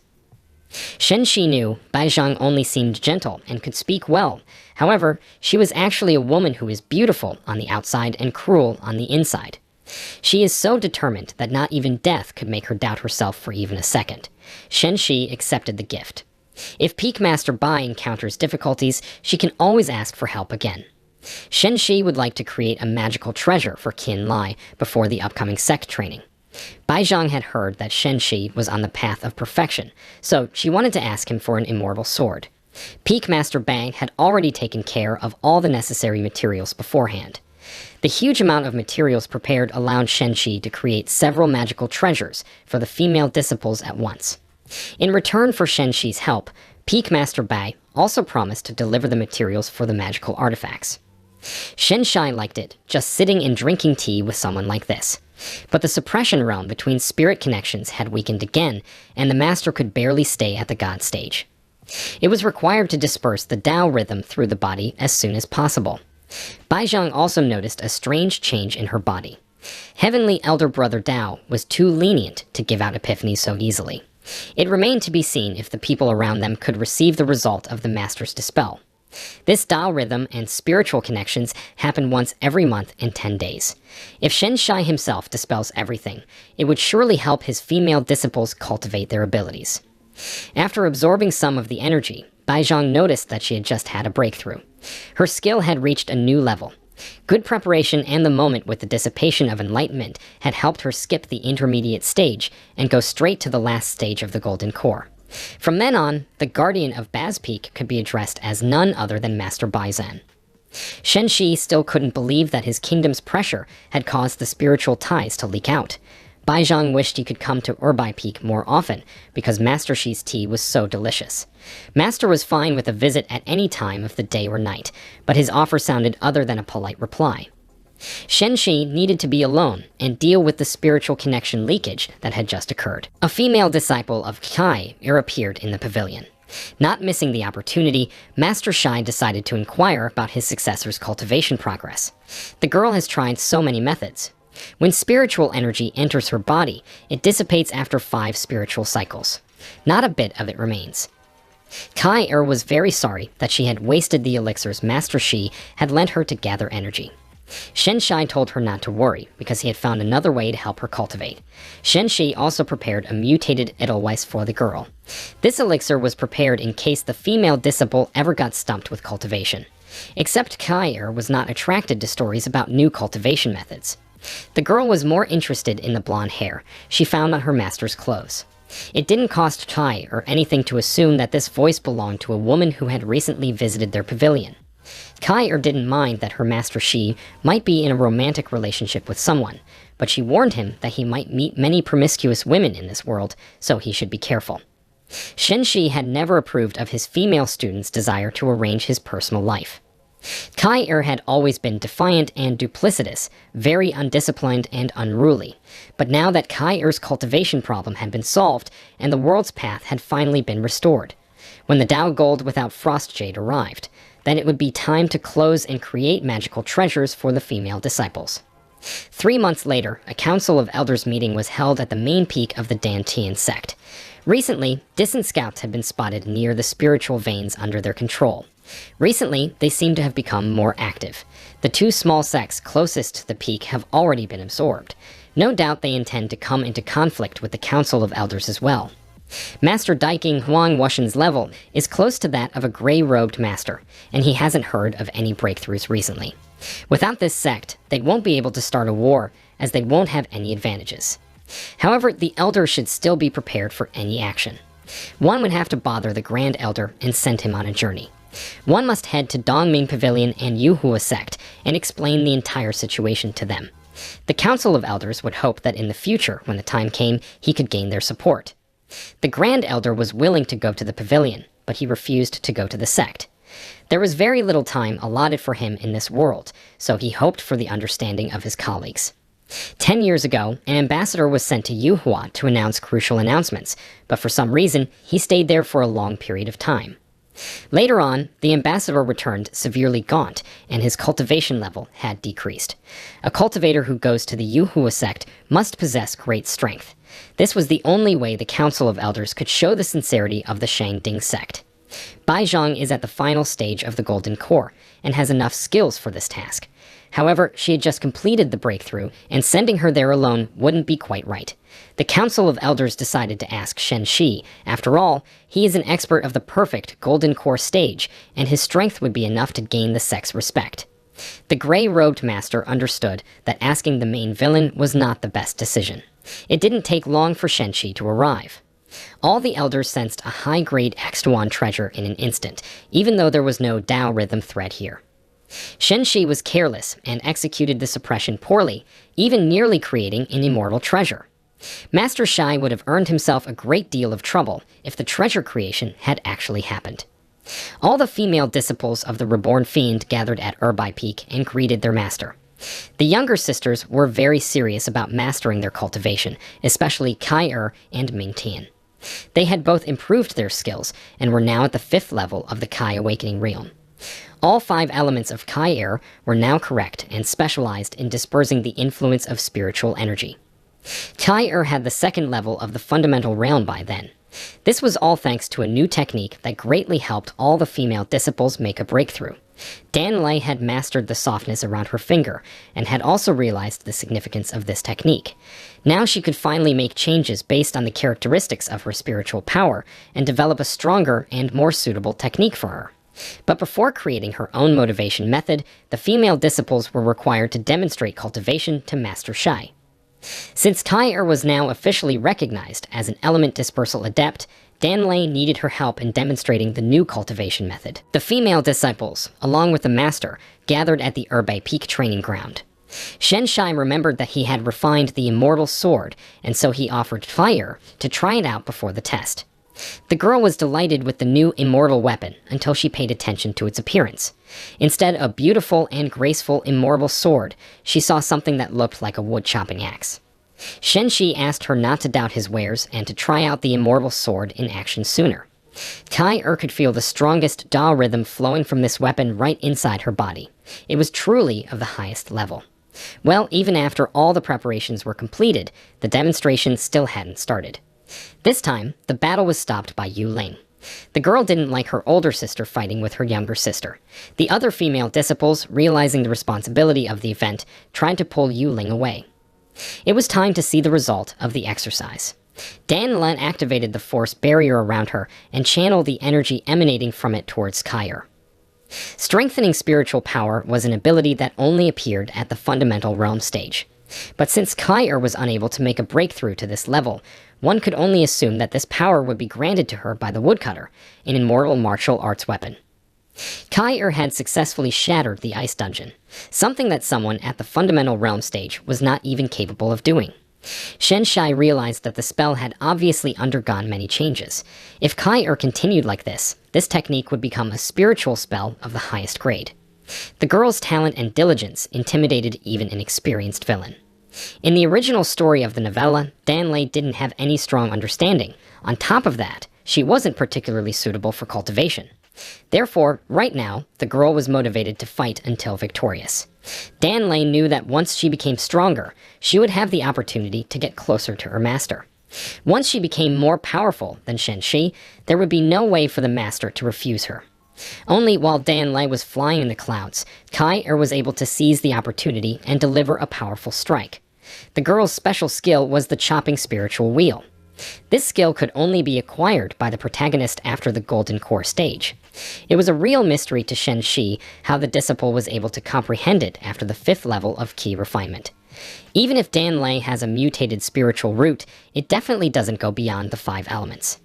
Kai Er's strength was beyond expectations, but Dan Lei was certain that the junior female disciple would still lose. The first female disciple had a special technique that she would only use at the very last moment. When Kai Er approached with a destructive attack, Dan Lei activated the skill and turned the girl into an ice statue. Kai Er had lost, and the girl was well aware of what her mistake was. Shen Shai praised his student, for her ice control had reached the highest level of spiritual spell. When an ability reaches a certain level, it has a chance to get its name. Dan's new skill was ice crushing. The new Sai Er technique originated from the reincarnation of the 5 elements, and they in turn had a strong dispersal effect. The girl herself suggested calling her ability the chopping spiritual wheel. Since the trial was over and all the results were announced, it was time for the gifts to be presented. Shen Shi had enough time to prepare a special immortal weapon for each of his female disciples. With only 2 months left before the sect competition, it was necessary to make the most of this time to familiarize oneself with the treasures. For Ming Tian, Master Shi had prepared an attribute that specialized in defense because the girl was very much afraid of pain. In Yuling's hands, a magic wand appeared. The girl didn't understand how to use it properly at first, but Master Shai explained that before using it, she needed to fill it with her spiritual power and then generate a spell. For Dan Lei and Han Xiangpi, Shen Shi had prepared battle suits that contained a huge amount of spiritual power, and thus could increase the energy reserve in the girls' bodies. For the magic treasure, Han Xiangpi used the skin of a mist snake. The artifact that the young student was now holding in her hands were tall silk pantyhose, an excellent magical equipment. They contribute to both offense and defense. Dan Lei had also received her magical attribute. Her new uniform allowed her to successfully repel high-level cultivation attacks. Kai Er, on the other hand, was certain that all these clothes were purely for beauty. The girl wanted to help her elder sisters test the defense abilities of each attribute, but now was not the right time for another training session. Shen Shi asked all the girls to stop fighting and return to the peak to familiarize themselves with their magic equipment. When the female disciples went their separate ways, Master Shi headed to the main peak. The hero did not understand why the patriarch needed him at such a time. Recently, Decking had been showing unprecedented activity in close proximity to the spiritual veins of the Shangdi Immortal sect. After the consecration, the Council of Elders felt it was necessary to inform all the allies so that a timely response could be made at a moment's notice. The Council of Elders thought that the peak should allow Master Shen Shi to represent them in the discussion to unite Shangdi and other neighboring friendly organizations and build a united front together. But Shen Shi was not agreeable to this assignment. The mage was certain that the elders would be better suited for this role than him. Secretly, Master Shai suspected that since the Council of Elders had decided to act together with the other sects, a great calamity was approaching for the Shangdi Immortal sect. Also in the original story, Shen Shi will have the opportunity to kill the protagonist. The first and second elders will be killed when going to Yuhua sect and Dongmi Pavilion.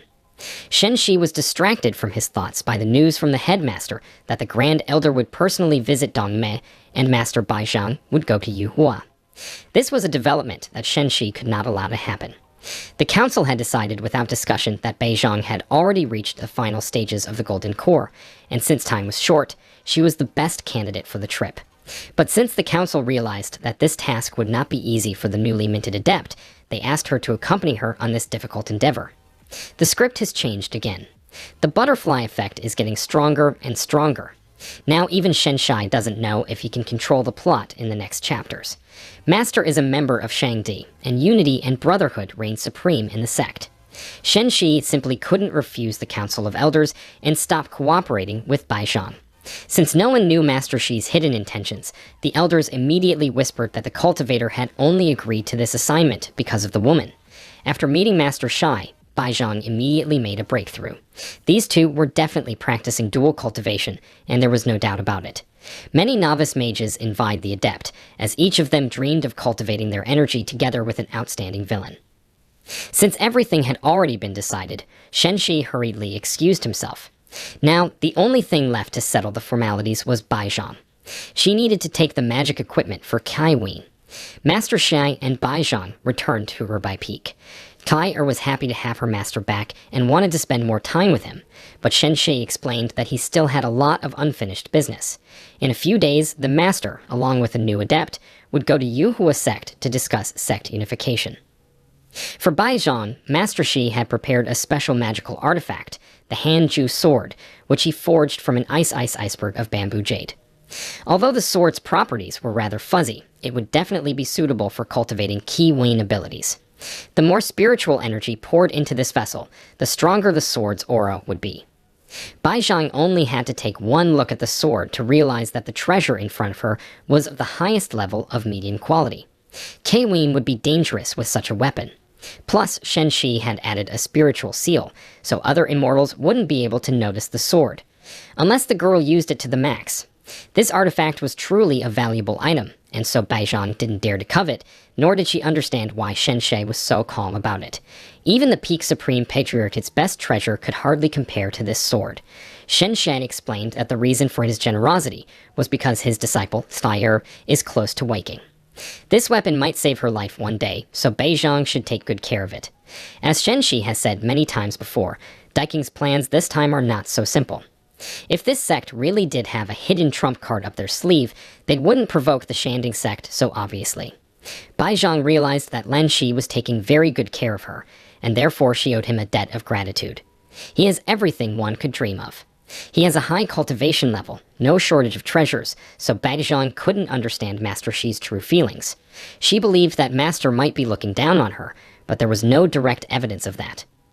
This time, the hero and Baizhang will head to Yuhua sect together, but they can't do it directly. One of them must be in plain sight, while the other must hide in the dark. Shen Shi suggested Peak Master Bai to go in the open. That way, no matter what they encounter, one of them would always have the advantage. Baizhang thought about it and didn't hear what Shen Shi was telling her about the upcoming mission. When the master turned to Baizhang to understand her willingness to act, he found that the girl didn't understand anything at all about his plan. Kai didn't miss the opportunity to follow up with her master this time either. She was sure that Baizhang only seemed so pure and virtuosic, but if one looked closely at her, one would see a true expert. Apparently, this threat Kai will have to pay more attention than she originally thought. This time, the master is going to the Yuhua sect, and the disciple was uneasy about it. Kai-Er's key realm level is too low at this moment. If she follows him, she will only be a burden, so master is unlikely to take her along. Shen Shi was not stupid, so he immediately noticed the presence of his insolent student. The master was angry because this time, Kai-Er had thought of eavesdropping on his conversations. In his absence, the girl would have to diligently cultivate her abilities and become more familiar with the treasures he had given her. There wasn't much time left before the sect battle, and wasting it was unwise. When Shen Shi had written about the Shanding sect's great disaster, he hadn't gone into details, so now that he was in a fantasy world, he would have to figure out the details. According to the original ending, when Kai left the sect and then returned again, it had already been destroyed. The Patriarch was seriously injured. The group of elders were dead. It seemed like the huge sect might just die out. And this was all happening at the moment when Shen Shi wanted to kill Kai-Er, who had refined her cultivation level once again. It all started with sending ambassadors to the Yuhua sect and Dongming Pavilion, but now, a lot of details were very different from the original plot. The guiding jade sword manifested another message. The girl badly wanted to know why Shen Shi hadn't contacted her all this time. Master Shai explained that he had been offline for 3 months to forge a weapon. Yu Wushuang assured her that the master was obligated to respond every time to any of her messages and at least contact her periodically. The girl realized that she had been a bit rude to her companion, but she didn't want to admit it directly either. They had a misunderstanding in the beginning, so now Yu Wushuang did not have the opportunity to meet with her lover. Shen Shi was planning to go with other immortals to search for the hidden realm, so he would be offline again for a while. Throughout the dangerous journey, the master would be accompanied by other immortals, but the girl could not calm down and assured the guy that he should cancel this journey. At the end of the conversation, Yu Wushuang ordered her disciple to prepare a list of the locations of all the hidden realms near the Shanding sect, because she wants to achieve a meeting with her chosen one. Early the next morning, Baizhang was already ready to travel. Her outfit completely matched Immortal Bai's name. Qinzhou region, Great Cloud Mountains. The heart of the Great Cloud Mountains is a dangerous place guarded by the Taiyuan sect. Since the borders are quite far apart, there are fierce battles between large and small sects for the right to rule them. Quite often, these clans form large alliances. Yuhua, Dongming Pavilion, and the Shangding sect are such. When something appears that does not favor the development of each member of the alliance, a community of interest is formed, which, by cooperating, confronts the dangers. Diking is a new growing force. This sect has a special feeling technique that can mass-produce spiritual treasures. This can only be countered by someone who wields a top-level weapon. The mass production of spiritual treasures was truly great. Having such a technique was bound to attract the attention of the more powerful sects. But since this information was only available to Shen Shi, the sect gaining power remained unnoticed. Bai Zhang wanted to know how Master Shi had managed to obtain such valuable information, but the cultivator didn't even want to hear about it. The mass production of spiritual treasures required a huge amount of resources. Big sects wouldn't tolerate such a thing, and small sects wouldn't have the strength. That's the root of the problem. Dissing uses dual cultivation as fuel. This is their current status. That was why Shen Shai thought that they wouldn't dare offend too many opponents. The partners have a high chance of encountering obstacles in their path. Diking wouldn't let up on Yuhua so easily. It became clear to Bai Zhang that Master Shen Shi was hiding a lot since he was able to fool everyone. Temperamental, unpredictable, irascible. All of these are just a cover. The real Shen Shi is quiet and wise, so much so that it even scares people, or perhaps gives them a sense of security. Shen Shi asked that all matters be left to him, while Bai Zhang would only have to make more noise at this time and head straight for the sect. As expected, an ambush awaited the team, 3 cultivators at the middle stage of the Golden Core. The power of Bai Zhang's Jade Bamboo skill is to expand spiritual power, so it was impossible for the cultivators to catch up to her. But the master still lacked experience. Shen Shai realized that the 3 cultivators didn't want to move faster, which meant that they wanted to wear down her spiritual energy. The real obstacle was ahead. It is necessary to go back and overpower these pursuers. For Bai Zhang, the late stage of the Golden Core was a real surprise. Powerful energetic currents surrounded her from all sides, and the magician was trapped. The barrier that formed around the master consisted of golden peak level streams. It was impossible for Bai Zhang to deal with such an ordeal alone. Peak Master Bai realized that she couldn't defeat 3 cultivators, but she still decided to fight to the death. Bamboo Jade's stealthy technique and night movement helped repel the first strikes of the attackers. Next, the beautiful leaves provided the woman with a couple more quiet moments. Apparently, the master's attacks were blocked by someone. That Golden Peak stage swordsman didn't get a scratch, and Bai Zhang had almost no spiritual energy left. She can only conjure one more night movement, and then the spiritual energy needs to be restored. However, her realm will be reduced to the middle golden stage. Cultivation will take the entire blow, but there is no other way out. Fortunately, Shen Shi arrived in time and covered the master with himself. All of the attacks that the cultivators made bounced off the protective barrier. The hero's immortal sword could break the spiritual power of any cultivator. Apparently, he could wield 2 swords at the same time. Still, dealing with 3 supreme cultivators was not an easy task for the reborn villain either. Reinforcements were needed, so Bai Zhang hurried over to the Yuhua sect. With difficulty, Bai Zhang still reached the main peak. She asked for a few immortals to be allocated to her, otherwise some might die.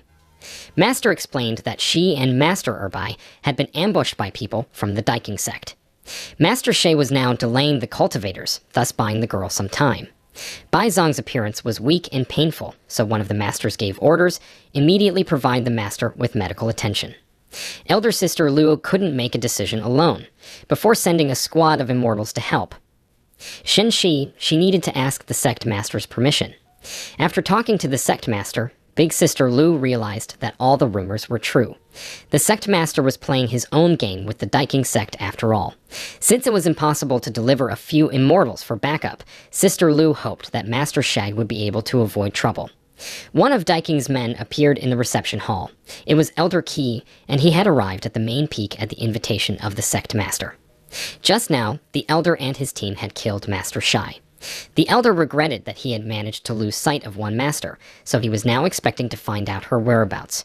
It turned out that Shen Shi's companion was right under lock and key in the sect's dungeon. Baizhang was of real interest to the followers of the Daiking sect, as her technique was considered quite unique.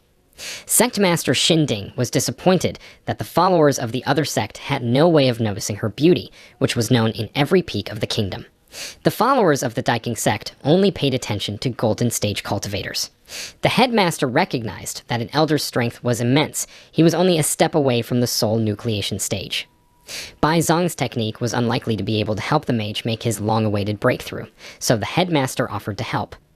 The elder would only need to accompany her for 7 days, and then she would guarantee that he would be able to nucleate a soul. Without hesitation, Sect Elder Daiking refused the headmaster. According to him, any demonic heresy could harm the Foundation. The elder ordered that the woman be brought to the meeting room immediately, or else the Shindin sect would be in serious trouble. Baizhang realized that she had been cruelly deceived, so at this moment, she was only interested in Shen Shi's fate. The elder announced that Master Shi had been killed, and Baizhang would now be accepted into the Daiking sect to use her unique technique. If Peak Master Bai agreed to the sect's offer, she could keep herself alive. Baizhang was certain that it was better to die than to fulfill the Daiking sect's errands. The sect had a bad influence on the entire kingdom. Becoming its envoy and ruining the common people was not something Baizhang wanted to do. The elder was tired of listening to the threats, so he silently took the woman for himself and ordered the headmaster to act according to the plan. But since the Xinding sect was playing a double game, it assigned one of its followers to follow the elder and Baizhang. Elder Sister Lu was upset by Master Shi's death, but since Shen Shi could no longer be brought back to life, she decided that she was obligated to find a way to keep at least Peak Master Bai alive. The elder announced that soon the entire immortal realm would belong to Daiking. They would conquer Ganding first, then Yuhua, followed by Dongming Pavilion. The other sects would definitely not be able to handle their influence. Someone's shadow flashed in the corner of the cave, and the elder thought that they were being watched.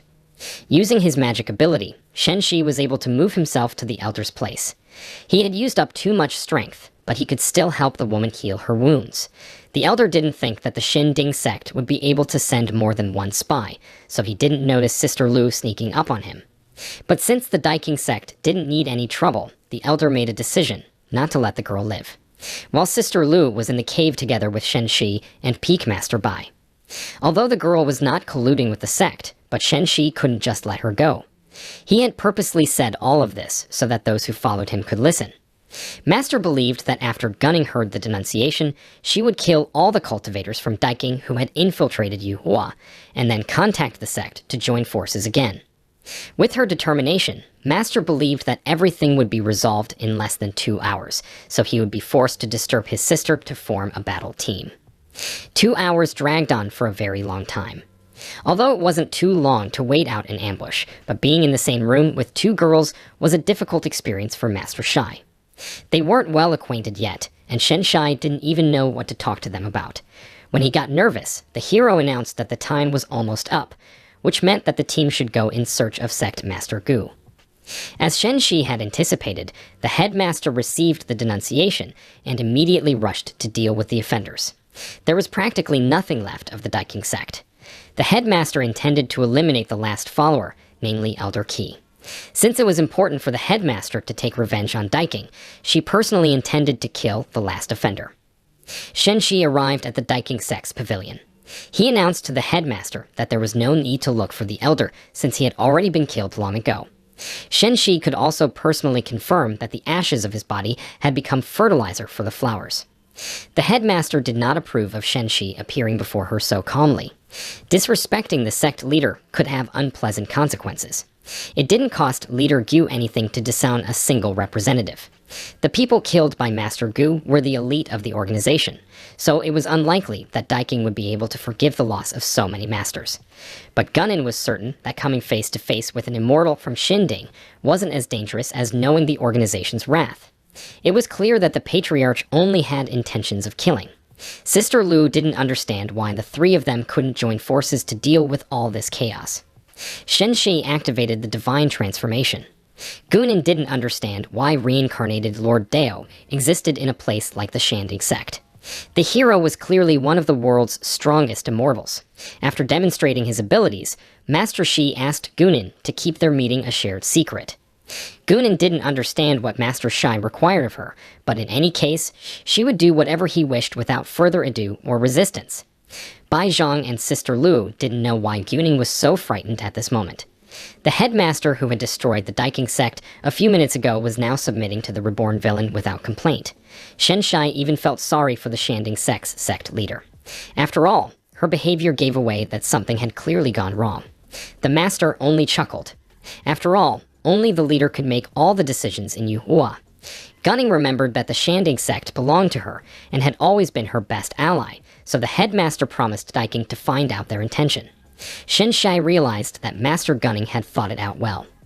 He was allowed to find out part of the Shanding sect's plan, so he wants to put on a good show for the leaders. Sister Lu couldn't even think when the Patriarch had time to devise this risky plan. Bai Zhang also didn't understand what was going on right now. Since Sect Master Gunning had already made all the plans, the purpose of Shen Shi's visit had been accomplished, but the headmaster asked the team to take their time. After resolving some formalities, the heroes still decided to leave the Daiking Pavilion. After Master Shinshir held a meeting at Immortal Mio-song, it was all everyone talked about. Today, Sister Lu was finally able to meet the master, and she would really like him to stay in the sect for at least one day. To the girl's request, Shen Shai replied that the ruffle leaf was returning to the sea, where it should meet in life. There is no need to worry about it. If fate favors, they will meet me. On the way home, Bai Zhangxi dared to ask Shen Shi how he had managed to contact Gong Ying and devise a plan. Without explaining anything, Master Shai only took a deep breath. It seems to be happening again. It wasn't Master Shi's inability to control his female disciples, it was just that they were behaving too outrageously. Master Shen Shi and Master Bai Zhang had already returned. The Shanding sect follower reported that something terrible had happened. The Grand Elder's jade pill had broken, and he had been declared dead. Bai Zhang realized that if it wasn't for Shen Shi, it was unlikely that she would have returned home alive. In Shangdi, there are only 2 experts who have reached the perfect Golden Core stage, and they are the second after the Sect Master. One of them is a Great Elder, and the other is Shen Shai. Right now, one of them has died, which means that the peak strength has greatly decreased. The Patriarch greeted the returning followers. He wanted to know what dangers the team had encountered on the road. Bai Zhang explained that the cultivators from Decina had ambushed them. Fortunately, the Master was able to protect them all. The Patriarch was horrified when he learned that the Daiking sect was involved in what had happened. Before, the Shinding couldn't go against their allies, but now that they had given a direct reason to fight, the Patriarch and the Council of Elders couldn't let it go unnoticed.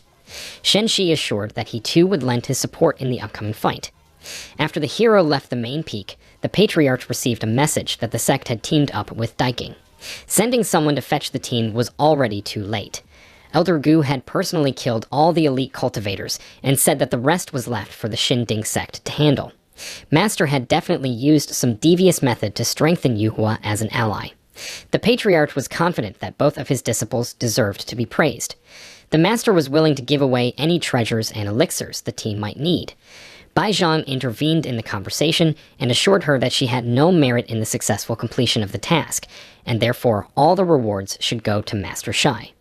Shen Shai replied that he didn't need anything, except for access to Jinding's library, as there was a recent need for new spells.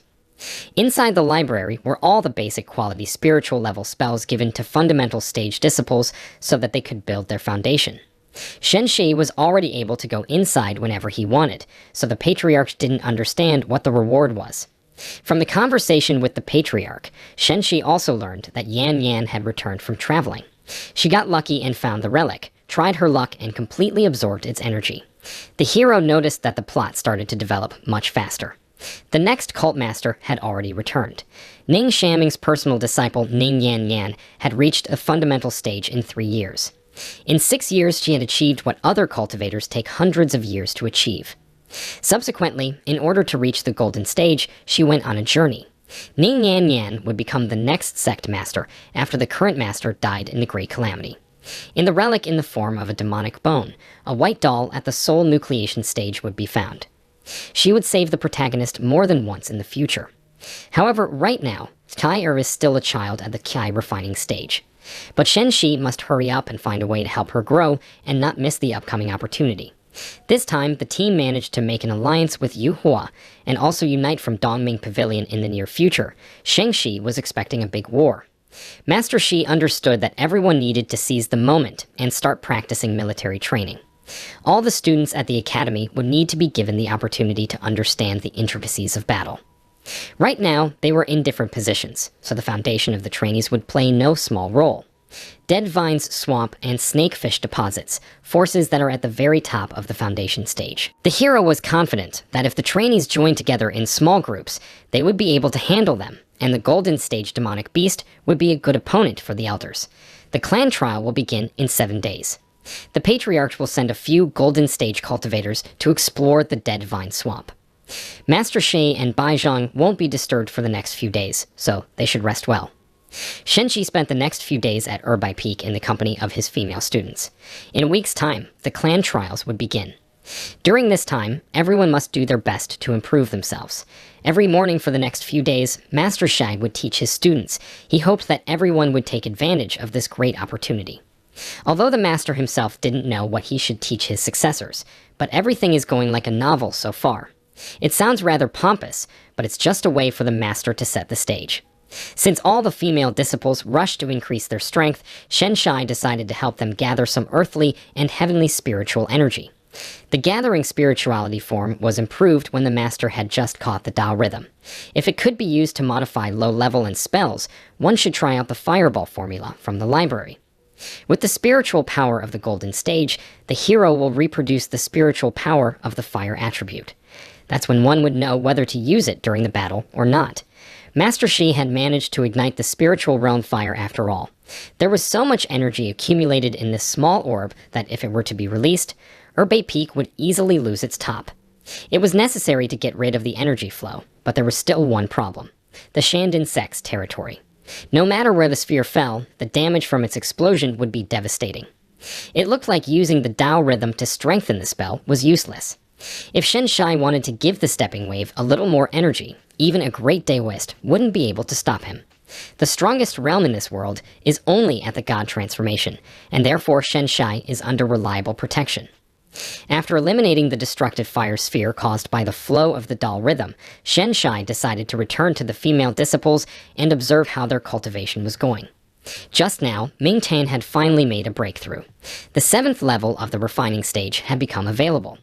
The girl had been at the 6th level for 2 whole years, hence breaking through to the 7th level was a real success for the young disciple. Ming Qian had always taken her knowledge lightly, and this was the right path. Shen Shi was confident that the path to cultivation would become easier and easier each time. Ming Qian was touched by her favorite master's support, and so she began to give bows. Shen Shi once again asked the girl to stop admiring his personality so selflessly, but Ming Tan seemed to find it hard to understand. Tai didn't like it when the master paid too much attention to his other female students. The girl ran up to Shen Shi and immediately rushed to tell him that she felt strange sensations in her body. Tai felt like she was on the verge of a breakthrough, and it would most likely happen tonight. After Tai improved her realm, motivation would become a process of absorbing spiritual energy. Shen Shi had some more treasures in store.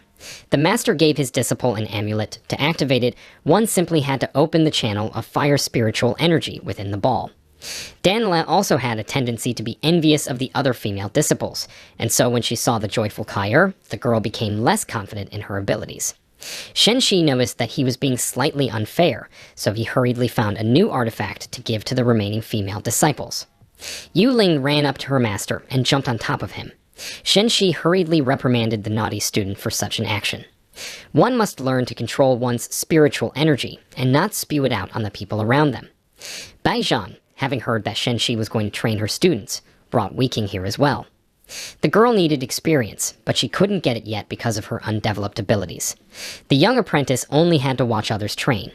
Bai Zhang had hoped that Shen Shi would be able to find a moment for her student as well, but after observing the indecent behavior of her students, Peak Master Bai realized that now was not the best time and they should leave. Shen Shai rushed over to beg the woman to stop, for there had been a misunderstanding.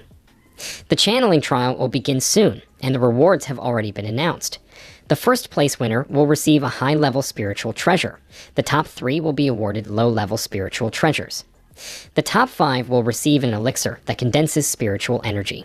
The top 10 will receive 100 spiritual stones. This time, the participants of the Dedro are being rewarded. Teachers who don't place in the prizes can exchange magic herbs or internal elixirs for equivalent spirit stones. This is a great opportunity for everyone. But no one understood why an additional rule was required. If someone found a snakefish, they would be rewarded with a one-on-one lesson with Master Shai. One of the sect's followers also wanted to participate in the competition, but to do so, she needed to lower her rank, because her cultivation level was several times higher than the other disciples. Such a thing was unacceptable in the main competition of the season, so the disciple decided to resort to trickery and went directly to the wise elder. Yan Yan was no longer a fundamental realm disciple, but she could not explain her true intentions yet either. She simply needed to participate in the competition. The gray-haired master, not wanting to deal with yet another confusing matter, allowed Sung Gente to add the new participant's name to the list. Yan Yan wanted to say something to the master, but the girl was extremely nervous and stammered. Unable to explain anything, Yan Yan hurriedly withdrew. The girl blamed herself for once again failing to say something important. After all, the Shindin sect was the patriarch's life's work. She would find another chance to speak up, but first she needed to finish her master's assignment. The other disciples will be very upset if they compete with her for first place, and then all the patriarch's efforts will be wasted. Yan Yan must find a way to let the participants know that winning is not her goal. Day 7. This year's trials will last half a month. Disciples must pass with their masters and receive spirit plates. These have an emergency function on them, for which the leading elder is responsible. If someone breaks the plate, the council will be notified immediately and will go but help immediately. In a few minutes, the opening of the competition would take place, but all of the disciples' gazes were focused on only one opponent. Senior Sister Yan Yan, a gorgeous beauty, she is the patriarch's personal disciple, and her cultivation skills are legendary. Today, she decided to participate in the competition. It was still a mystery to many how this fragile girl was able to reach the fundamental stage in 3 years. No one had previously thought that Big Sister Yan Yan would return to the competition. After all, her cultivation had long been past the Golden Core stage. In the hero's storyline, Yan Yan is one of those with whom the protagonist Xiao King has fallen in love. A brilliant older sister who has vast combat experience coupled with a determined and straightforward character. This strong girl will be able to come through all levels. When she first appeared, it seemed that Yan Yan was at the middle stage of the Golden Core, but now it seems that she is only at the early level. One of the reasons for Xiao King's progress was because he invited Yan Yan into the Demon Bone Ruins. After the antagonist saved her several times, she fell in love with him, and due to her strong innate talent, she often helped the protagonist. But the problem now was that Yan Yan had appeared too early, and Kair now appeared to be a girl. But it didn't matter, since according to Shen Shi, even lilies could love. Yan Yan's sister had received a token that gave her access to the competition. Everyone assured that Yan Yan didn't have the slightest chance at first place, as she wasn't at the Golden Core stage. Shen Shi needed to try her best to make a good impression on Yan Yan. She had been promised to the protagonist, and so one must enlist her support. Kair looked at the new female competitor with resentment. Her satin red dress and unusual appearance made her a really strong competitor for her older sister Dan Lei. Watching the reactions of his female students, Shen Shi immediately realized that they were negatively inclined, but he couldn't find any reason for it. Everything that was happening right now was wrong. After all, Kair must remain on good terms with him and Yan Yan. Otherwise, they would not go to the demonic bone ruins. The crowd of candidates was incredibly excited. All of the contestants' gazes were only focused on Yan Yan's elder sister and Master Shen Shai. Yan Yan was indeed beautiful, but giving her all the attention instead of focusing on the first place was reckless. Yan Yan herself was excited to meet Master Shen Shai. He actually turned out to be exactly what the rumors said about him. He had the face of a handsome immortal, and Shen Shai looked like no one else. Kair was jealous of any girl with her master. She demanded that Yan Yan herself go to fetch the spirit plate. The hero begged Kai, or not to be rude, after all, she should have befriended Yan Yan and learned a lot from her. Kair couldn't believe that Master Shi had called her rude because of this pride of heaven. It was still a mystery to the young female disciples what Yan Yan was actually achieving in the competition for. After meeting with Master Shi, Kair was uneasy, afraid that Yan Yan had fallen for Shen Shi's charms after all. It turned out that Yan Yan didn't chase after victory just because she was participating in this trial for the sake of having a private lesson with Master Shai. Hearing this, the other contestants immediately rushed to insult Yan Yan. The girl's statement seemed too harsh and bold to people. After all, everyone wanted to have a private lesson with a great reborn master. Yan Yan didn't realize how the situation had turned against her. After all, she just wanted the other guys to be able to compete for first place while she would do the master's errands.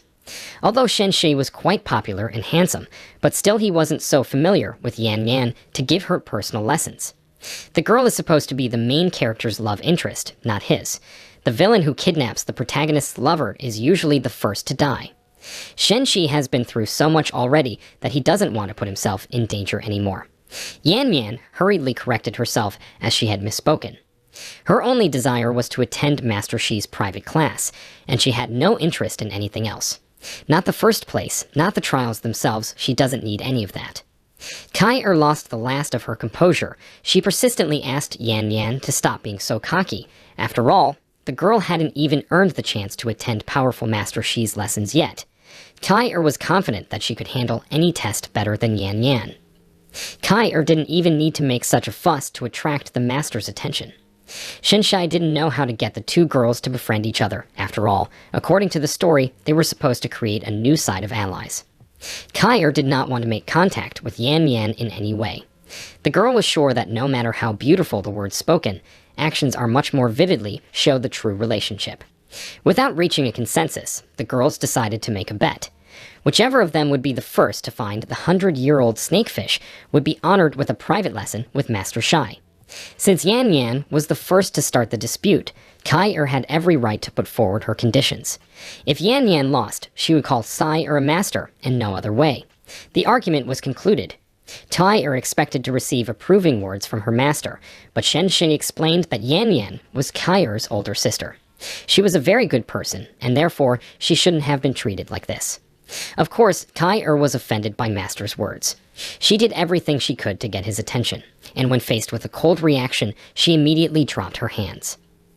It wasn't long before the competition began. The northern region of Xinzhua is characterized by a cold climate. The deep mountains are full of viscous swamps, and the withered vine swamp is the largest of them all. Because of the demonic beast, the snakefish, few people visit these places. Cultivators in the awakening stage can concentrate spiritual energy in their feet so as not to get bogged down in this case. If necessary, this method can also be used on land. But in this place, there are many dark swamps whose surface resembles mud, but actually turns out to be water. Even cultivators cannot avoid this. Often in the depths of dark swamps, snakefish make nests. They are very ferocious but not strong, but anyone who does not behave even the slightest bit cautious will be eaten. Yu Ling was hungry. Suddenly, she smelled a certain odor, a very pleasant smell. The girl was surprised to see that there was a spiritual herb growing here and wanted to eat it, but one of her sisters said that it was forbidden because the herb acted as points. The pleasant smell did not leave Yu Ling, so she followed it. Her sisters got worried and asked her where she was going and told her not to run away. The girl in turn found another sprout of spiritual herb. It was amazing. What incredible luck. She smelled it a little farther away and immediately ran in that direction. Not far from that place was the master. He was extremely satisfied and considered himself a genius for having thought of this method. After all, if the girls followed the spiritual herb, they would be able to find the 100-year-old snakefish he had prepared for them. Shen Shi shook off his hands and looked into the distance, looking at where the girls were now. While Yu Ling gathered a whole bunch of herbs, Kai thought it was wrong, because somehow it was too easy for them to find it. Dan Li agreed with her, because they were going in one direction only and it looked like a trap.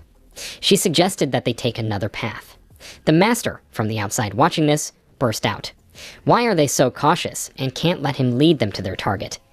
How else are they going to find the cave of origination without that century-old snakefish? Suddenly, something changed and he could smell the scent of battle.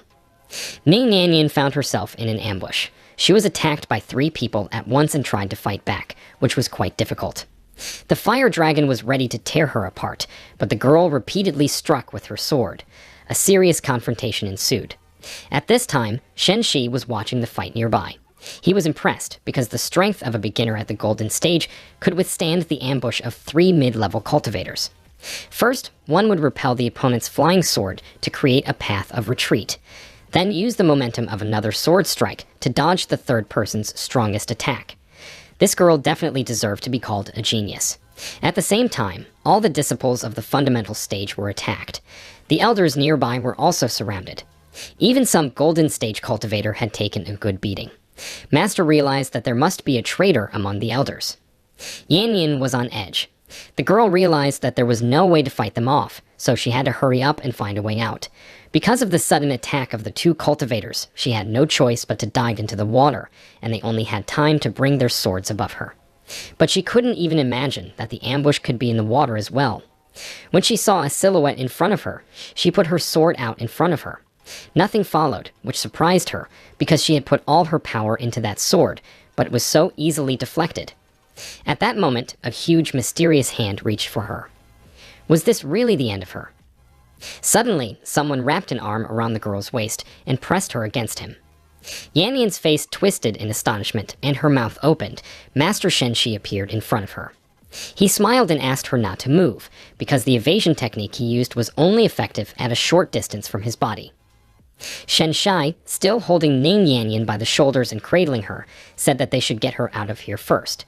With the help of some sort of magic bubble, they were free to breathe, communicate, and also move underwater. The master asked if there was any way to contact Ning Shenming, to which he received a negative answer. There was no way for the girl to communicate with him in any way. There was only the possibility of sending a small message if it was so necessary. The guy, on the other hand, asked her to tell him that Yan Yin was fine and safe. She took out her spirit plate, then after a couple seconds, looked at Master incomprehensibly. Something still remained incomprehensible to her. Why would she have to inform the Patriarch that she was safe? Shen Shai replied that if he understood everything correctly, attacking the girl was a way to lure the sect master here. Even though he had just arrived here, he still thought that she should have already sent out a distress signal, but the other Golden Stage Elders still hadn't come to her aid. This seemed strange. So the Golden Stage Elders surrounding them were being deliberately delayed. So much effort and only to surround and kill her, a disciple who hadn't even grown up yet. The girl pondered for a moment. Did they really want to lure the Patriarch out at the cost of her life? The master replied that such a possibility was possible. Here Yan Yin came to her senses and thanked her savior, then asked where they were going. At this very moment, other disciples were being attacked as well, something he wanted to take a look at as well. A flying figure appeared in the sky. Dan Lei cried out that someone was approaching them, and everyone should stay in their seats. The guy heading towards them realized that it was a group of awakening stage girls, and with the words, "Die," immediately attacked. Ming Tian, wanting to block the blow, took out her magic shield and ordered her sisters to retreat back. The attacker, frowning, shouted at her not to be so arrogant. After all, she was only at the awakening stage. How dare she block his attack? What kind of arrogance is that? A moment later, the sound of an explosion was heard. The attack had been successfully repelled. Ning Yanyan, hearing the sounds, was surprised. Was it really successful? Shen Shi was satisfied with his disciple. The physique of a 4 spiritual roots possessor is not suitable for cultivating heavenly martial skills, however. Through the various spiritual roots, one can disperse power using the 5 elements of the cycle. If it is a spiritual attack, she can use the 5-element cycle to weaken the incoming powerful force layer by layer. Suan Yu had found her fighting style that perfectly suited her physique. Pleasantly surprised, the attacker didn't even think that the girl had such a treasure. He promised her that if she would be a good girl, give up the shield and serve him, then he would not kill her. Disgruntled, Kyer entered the conversation and threatened that once they waited for her master, there wouldn't even be a chance to escape. So if he was smart, maybe he could save his life. He thought it was funny. He wondered who she thought her master was. The guy only wanted to see the flowers that these girls could turn into. Suddenly, several chains enveloped his body, and he felt a powerful restraint, so much so that he couldn't even move his little finger. The girls saw this as an opportunity and immediately attacked. Dan Lei, followed by Han Sampi. Strike after strike. Their enemy sensed this great power and only now realized that the girls could not be underestimated. First, he would need to sacrifice his spiritual clothes to survive the wave of attacks. Then, once the heavenly martial arts disappeared, he would need to destroy them all. While he was pondering over this, Kyer attacked from the front using her technique, slashing spiritual wheel. This was when he realized that it seemed like he was about to be killed, and even resisting was useless.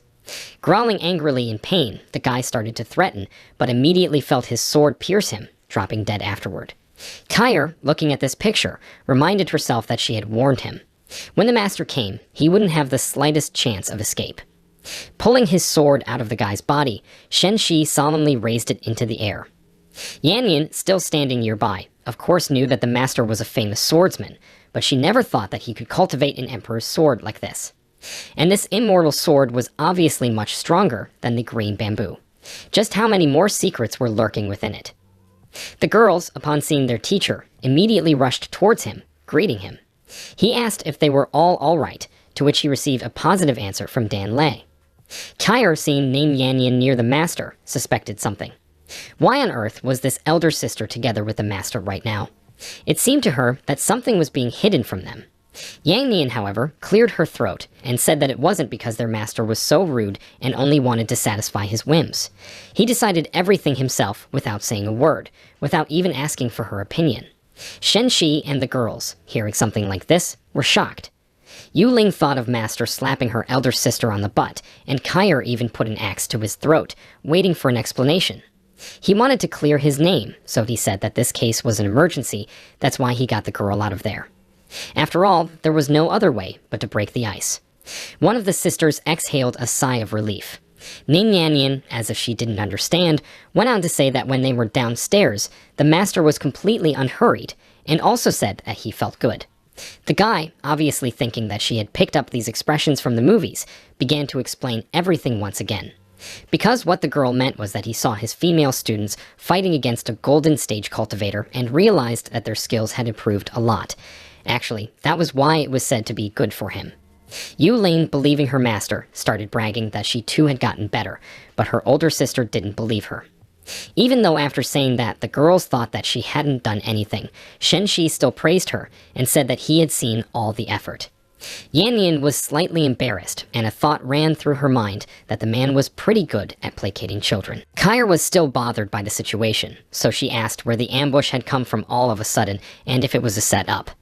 The master replied that it wasn't that simple, but they shouldn't worry because he was around. He has no idea now how much the main plot has changed. How could he send such a crowd of people back to his planned route? Suddenly, Ning Yan Yan shrieked with joy, seeing the very same centennial snake fish in front of her. But how come it had died on its own? Apparently, they had made a circle and returned here. The master thought it would do. The girl, pleased, solemnly declared that she had spotted the fish first, so victory would be hers. But while she was talking, Kyre ran forward and grabbed the prey by the tail, saying that they had bet on who would be the first to catch the century-old snake fish. It turns out she was the one who won. Yan Yan angrily called her a shameless girl, but she only received a sly chuckle in response. At this moment, the only thing Shen Shai thought of was that these girls were fighting like elementary school girls. Suddenly, the snake opened its eyes, waved its tail, and together with the girl darted under the ice, shattering it with a crack. Everyone opened their mouths in surprise, and the master said that they should not panic and that she could defend herself. It was obvious that the patriarch's apprentice was anxious because the realm of the centennial snake fish was high, and it was most powerful in the water. Was he sure that she would be fine? Shen Shai, smiling, informed that he had everything under control.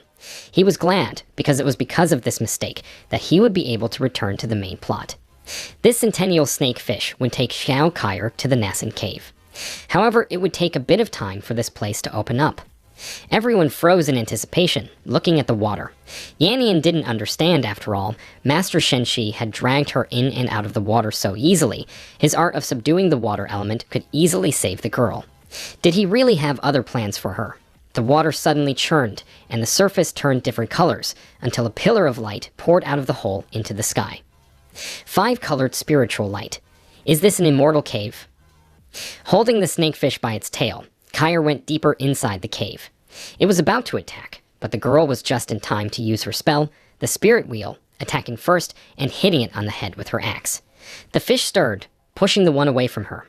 The young disciple, hit hard, thought that there was no way she could die before her master arrived. She was sure that he would definitely come and save her. At that moment, the centennial snake fish opened its mouth to devour Kyre, but she dodged in time. Tired, she pulled out some mutated Edelweiss grass she had left and thought it was about time to use it. After chewing the sprouts, the girl seemed to burst into flames and, having gained strength, rushed towards her enemy, attacking once again. Unfortunately, the difference in strength was too great, so nothing worked. The fish, hissing viciously, rushed towards Kyre, but suddenly someone was tearing it apart in the blink of an eye.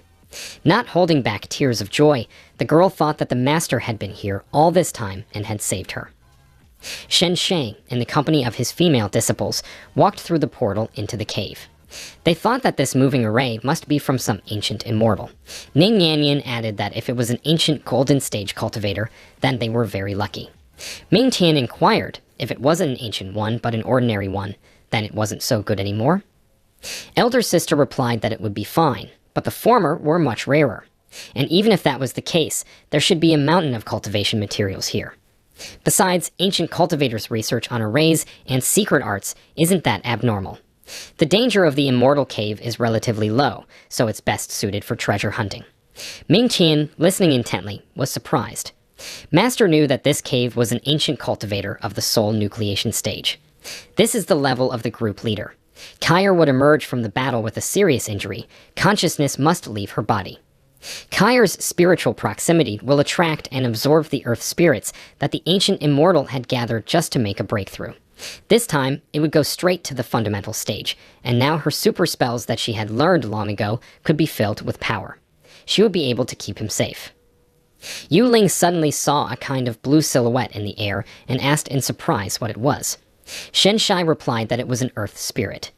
It was said that the ancient immortals had extracted these natural earth entities from the spiritual energy of the earth. In their normal state, such earth essences would approach those cultivators who were close to them in spirit. One of the beings at this moment approached his face, embracing him. The girl, on the other hand, was ecstatic. She was happy to have the highest affinity of any master present. Shen Shi was confused. What the hell was this? Weren't these spirits supposed to be looking for Xiao Kyre? One after another, these creatures pelted him with their little hands. They seemed to like him. Was this the advantage that the heavenly Tao had given the guy? Suddenly, he felt that Kyre was injured, so he hurried to look for her. After finding the girl nearby and lowering himself down beside her, he thought that if the plot didn't develop on its own, he would take care of it himself. The master grabbed an earth spirit and commanded it to enter his apprentice. Her body lit up with a blue color. Apparently, the energy of the spirits began to merge with the Edelweiss. The older sisters were worried about her, so as soon as they came running, they immediately asked about her condition. Their master, carefully holding the girl in his arms, said that it was fine, he would keep an eye on her. This was Kyre's chance. This immortal cave has many more opportunities. Therefore, everyone can go about their business, but only within their sight. In the main story, after Xiao Kyre absorbed the earth spirit, the cave banished her. That means there's something here that the guy didn't write. So it's something unknown, and unknown means danger. Abruptly, the girls shouted and pointed at something behind the master. Was the something behind him? Why on earth hadn't he sensed it? A huge earth spirit appeared in front of the surprised Shen Shi and hugged his neck, saying that it wanted something. What the hell is this? The earth spirit in the guise of a girl clutched the master tightly to her chest, saying that she wanted something. The earth spirit was surprised by this and asked her to stop because she didn't know what she was talking about. Dan Lei was already on the alert because some strange creature had dared to attack the master. She was ready to deal with it swiftly. Shen Shi stopped her, for this is a great amplifier. A pure spiritual body is the best solution for spiritual tools. He decided to make a condition. If the girl didn't cross him when they returned, he would punish her and spank her. Dan La blushed and her entire body shuddered with excitement. Ning Yanyan stood there in shock and didn't understand what he meant. She couldn't understand the meaning of his words. The master turned to the spirit and touched her chin with his hand. If this spirit became his spirit sword, he could summon it at any time. And it would serve for good. This mountain is low. Climbing it wouldn't be a problem, and the depth of the water. Taking out his sword, he felt that the power of this spirit seemed to be derived from the earth spirit. It must be a coincidence. Stumbling upon a thing with a Tao rhythm and forming a spiritual intelligence as a result. In that case, he decided to give it a little more depth. The master pointed the sword towards her, and as she clutched it between her breasts, he used a spirit-binding spell. A moment later, that spirit body became a beautiful girl. The girls standing behind were surprised to see such a transformation. Yuling pointed her finger at her and said that she was as big as her older sister, but Ming Tan didn't like these words. Shen Shi knew that once Bihu obtained the spirit weapon, her level would increase with it at the same time. Traveling to this soul nucleation stage cave had proven to be very beneficial. Just as he thought, following the protagonist had its advantages. Following behind, he turned to the girls and ordered them to search for treasures. A short while later, they exited the cave through the magical passage and returned to their original path. The master, holding his young apprentice in his arms, realized that as soon as Kair had practically regained her strength, the cave had banished them, exactly as he had written, and the girl should be waking up soon. Kair opened her eyes with a sigh and told the master that she knew he would save her, but she was still scared. The boy knew that, but replied that this was her chance to figure things out for herself. Making an embarrassed look, the girl said that she might have gotten some kind of injury and asked if she could sleep in his room tonight. Shen Shi suspected something wrong. He didn't believe her. Does she want to sleep in his room or put to sleep? Yan Yan, interrupting their conversation, bowed and apologized, for she had lost this time, and had also put them in danger. If the younger sister ever needed her help, she could call on her at any time of the day or night. The master was happy about this outcome, as Ning Yan Yan and Kair should remain on good terms. It's just necessary for the plot. He is very optimistic about the two of them. He asked his young apprentice if there was anything she wanted to say to her older sister. Kair thanked her and then asked about the outcome of the argument. Yan Yan fearfully covered her mouth with her hand, and the younger sister continued to press her pity, saying that if the older one didn't want to, she couldn't do anything about it. After all, she's stronger than her. She will never be able to be like her. Ning Yan Yan was embarrassed, so after citing a sudden matter, she immediately left first. This was all too much for the master, and Xiao Kair was pleased with her antics. On the way home, Shen Shi said that he hoped that this trial had benefited each of his female disciples. It was also a test of their cultivation level. He himself would stay at the mountain peak, and they should continue to study hard.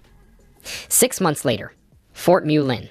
Yuding practiced diligently, while was surprised to see such successful foundation building. It was astonishing, after all, in just 6 months. How was this possible? Master Yuding was astonished by him. Next to her sat Xiao Bai and pondered. Shen Shai, this person. She still didn't understand why he needed a disciple with an empty spiritual root. She didn't believe that it was meant for pair cultivation. It was probably all to make her suffer, to make her someone's young beast. The girl walked over to Yuqing and put her coat on her shoulders to congratulate her. After all, moving to the fundamental stage was considered a big step on the path of cultivation. She was happy to be congratulated, so she immediately asked, was the golden stage really that good? Xiao Bai said that the master has that level. Does that mean she is following her master? Elder sister, while bragging, said that even if there were a dozen of them, she would deal with them with a single wave of her hand, however. Her master is indeed an extraordinary master. You can't argue with that. In addition, her spiritual root is empty. Even if she were to advance to the golden stage, she still wouldn't be able to learn spells like normal cultivators. And it's not just about her master here. She would simply be unable to compete with any gold stage cultivator. Yuling was somewhat frustrated and asked if there was any other way out. Xiao Bai in turn whispered in her ear that she should pair cultivation with a master to break her empty root and then cultivate. The girl was embarrassed, so she covered her face with her palms and quickly ran away. How would the master take her request? Her elder shouted that she was very beautiful. What man would be able to resist her? This advice actually wasn't that bad. Next time she meets Shen Shi, she will definitely ask him for something. Yuqing sat in her room and pondered. She was actually planning to cultivate. And if it was possible to have a paired cultivation with a master, it wasn't bad. A paired cultivation with a master. At this moment, her imagination was running wild, and she began to imagine various scenes, causing her to become embarrassed and duck her face into the pillow. It's not what you'd think. Yes, it's not just for steamy cultivation. Master will understand. Later, a strange kind of screaming started coming from her room. Shen Shi, sitting in the hall with the other cultivators, suddenly sneezed. And who said cultivators don't get sick? Right. During this time, all the disciples had advanced to the fundamental stage. The spiritual sword had also changed a lot. Even Suanyu, who has the worst martial arts talent, was able to create an immortal cultivation technique that suits her best. Ning Shenming, sitting nearby, said, according to the latest news, A large group of cultivators from the D-King sect are heading in their direction. The enemy has arrived. However, they shouldn't worry too much. He had already sent a distress signal to the Yuhua sect. Perhaps they would help them soon. The others were worried and started asking questions. Would they definitely be arriving? Someone from the entourage said that he didn't think so. Yuhua would not be so insulting to D-King, who had already, please note, already betrayed Dongming Pavilion for their sake. It seems that the Shang-Ding sect has come to an end. Unexpectedly, Ning Yanyan appeared in the hall, ordered everyone to shut up, and said that those who behaved destructively, let them not blame her ruthless blade for their deaths later. The elders began to condemn her. Did they, the elders, no longer have the right to speak? Or does this imposing lady want to take over the patriarch's duties? But even he wouldn't do that, because they're doing everything for the good of the Shang-Ding sect. And Yuhua is known for her dishonor, and no one can predict how things will turn out. The disciple was about to start arguing, but she was interrupted by Master Baizan, trying to extricate herself from the awkward situation. The master said that disciple Ming didn't mean that at all. She only hoped that no one would rashly speak and influence other people's emotions. One of the elders said that Master Baizan was the one responsible for the alliance with the Yuhua sect. If they failed to fulfill their obligations and came here, would she be able to take the full consequences? Master Shen intervened in the conversation and stated that if Elder Xi uttered another word, he would kill him right on the spot. Everyone was surprised at such words, and Yanyan looked at the guy incomprehensibly. He in turn explained that it was pointless to say anything to such people, it was best to slap them first. They need to let them know how cruel you are. Ning Yanyan daringly asked, if they survived this attack, would he be able to give her a lecture? With a sly smile, Shenshi agreed, but asked her to call him master. Blushing, she did so. Baizan intervened in the conversation and asked the master's opinion on the arrival of a master from the Yuhua clan. Would he come? At that time, the master entered the hall, accompanied by her students. The patriarch turned to her and apologized for the long journey they had to make. Master Shen met the gaze of one of the female disciples, and they exchanged smiles. Off to the side, Yanyan was pondering. Although thanks to Shenshi, the Yuhua clan had come to their aid, but the D-King sect was still very powerful. Shouldn't we ask for Master's help? She still decided to report that the king wanted to annex Shang-Ding. Right now, they were in danger, so she hoped that they would get help. She immediately received a reply, and someone asked how Shenshi was and if he was injured. That person asked Yanyan to focus on him, so why didn't she report anything earlier? Ning Yanyan replied that the enemy hadn't attacked yet, and that the master was fine, only looking tired. She asked if he had brought any girls, and in response, she learned that he had only gotten close to sect master Shang-Ding. With Baizhan, a certain someone reported that he was on his way. Yanyan realized that only Shenshi would be able to get the master's attention.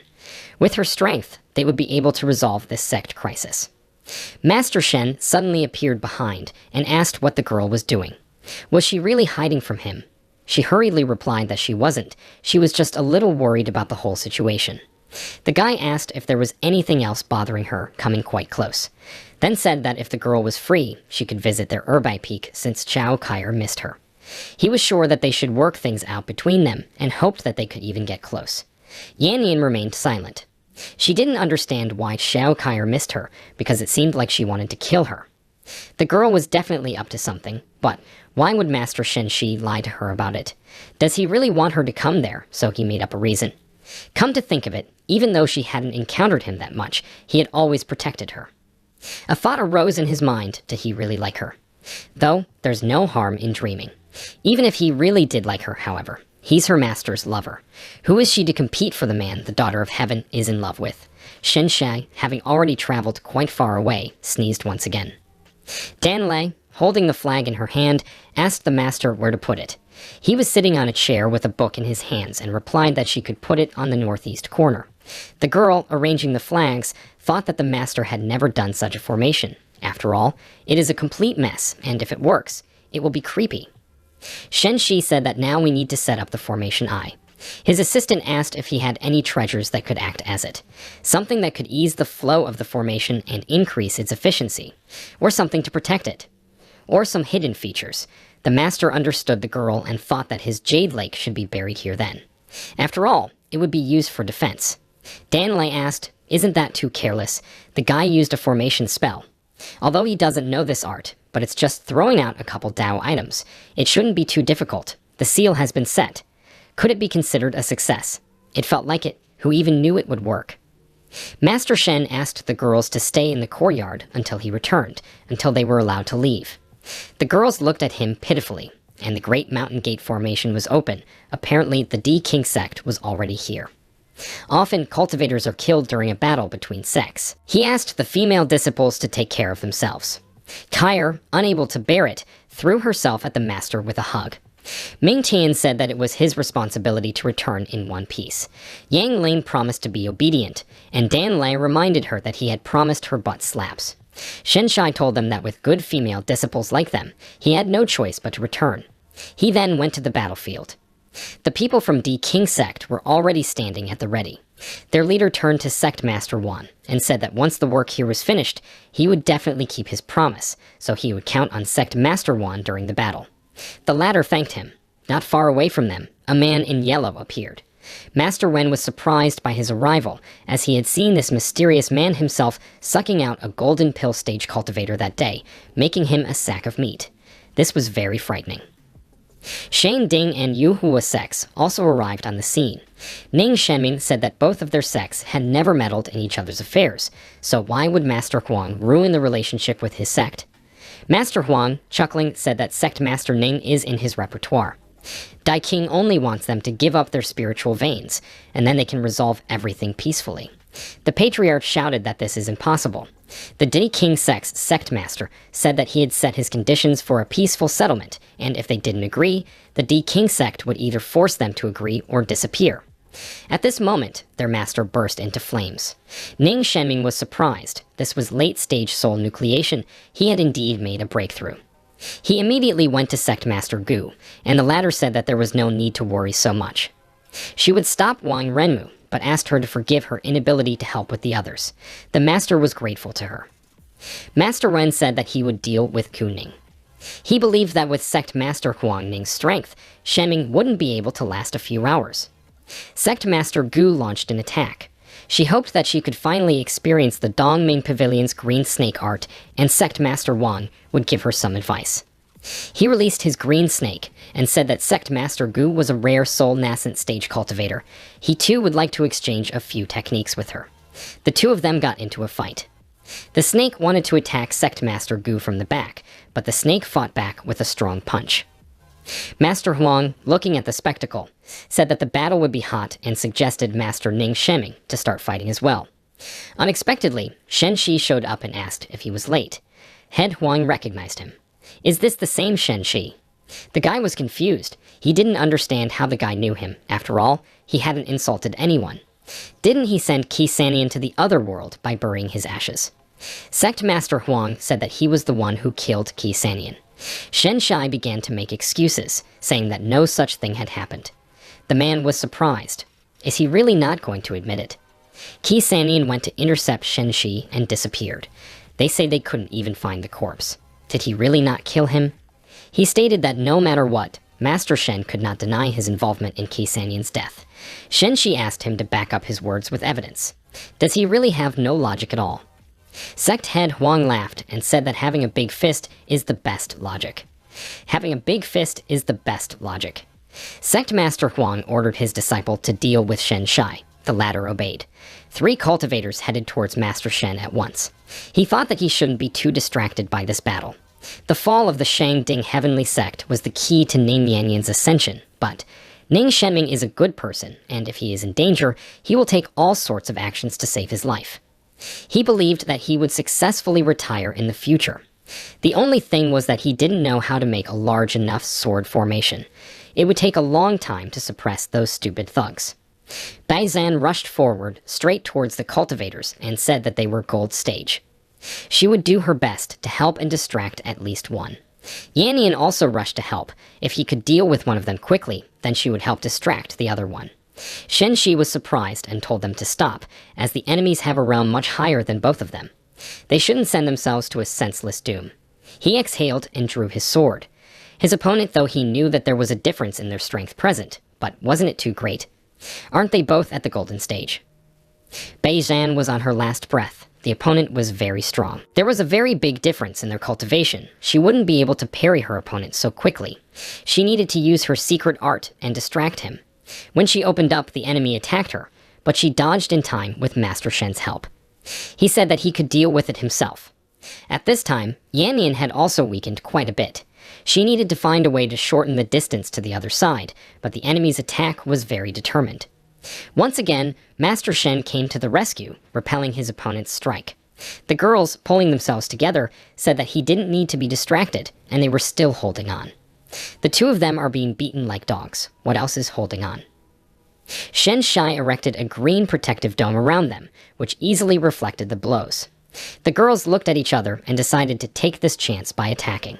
The three cultivators suspected something wrong, but they couldn't retreat. They decided to combine their attacks, but the protective dome was quite strong. The guys realized that this mysterious green barrier was also reflecting attacks on the attacker himself. Was Shen Shai really pretending to be a pig to eat a tiger? How would they fight now? These two maidens would thus easily beat them to death. Here, Master Shen realized that he had forgotten to pretend, so he pretended to vomit blood. The young cultivators saw this and gained hope, thinking that he was barely hanging on. They need to try a little harder, and then the barrier will be destroyed. It definitely couldn't withstand the three of them, and they should deal with it today. The boys went on the offensive again. Somewhere nearby, Sect Master Huang and Ning Shemming were fighting. The Patriarch used the Lion Man Cauldron, and his opponent, after seeing this intermediate-level treasure, realized that he was immediately revealing all the cards. Ning Shemming created a fire dragon and launched it at Huang Head. He easily tied it up, repelling the attack. The man realized that Huang Wusheng was stronger than him. Although he had borrowed the defensive power of the cauldron, but all he had to do was just defend himself. There was no way he could attack him. Could his Shang Ding Heavenly Sect be destroyed today? The girls, watching from the courtyard under the dome, were worried about their master. Nothing was going to happen to him. Suddenly, that same mysterious figure in yellow crept up on them. Finally, he found the place. Who knew there were such beautiful little mice hiding here? He wanted to know what they tasted like. The Earth Spirit appeared in front of the man in yellow and displayed her sword. The man smiled and recognized the sword spirit of the Golden Core realm. He wondered how this high-level magical treasure ended up here. It looked delicious. Dan Lei, already ready to attack, asked who he was. The guy replied that she shouldn't waste her time. She might be a genius, but all the people who were here, including the sect heads, were no match for him. The sword spirit attacked him, and he managed to discern that it was a cultivator-level explosive power at the soul nascent stage, further only being able to repel the attack with his index finger. He said that the spirit could be proud as it made him use 5% of his power. It immediately attacked again. The guy barely managed to fight back, so he flew some distance away from the dome. The mysterious stranger had no idea that her first strike wasn't at full strength, so he got angry and said that everyone would die.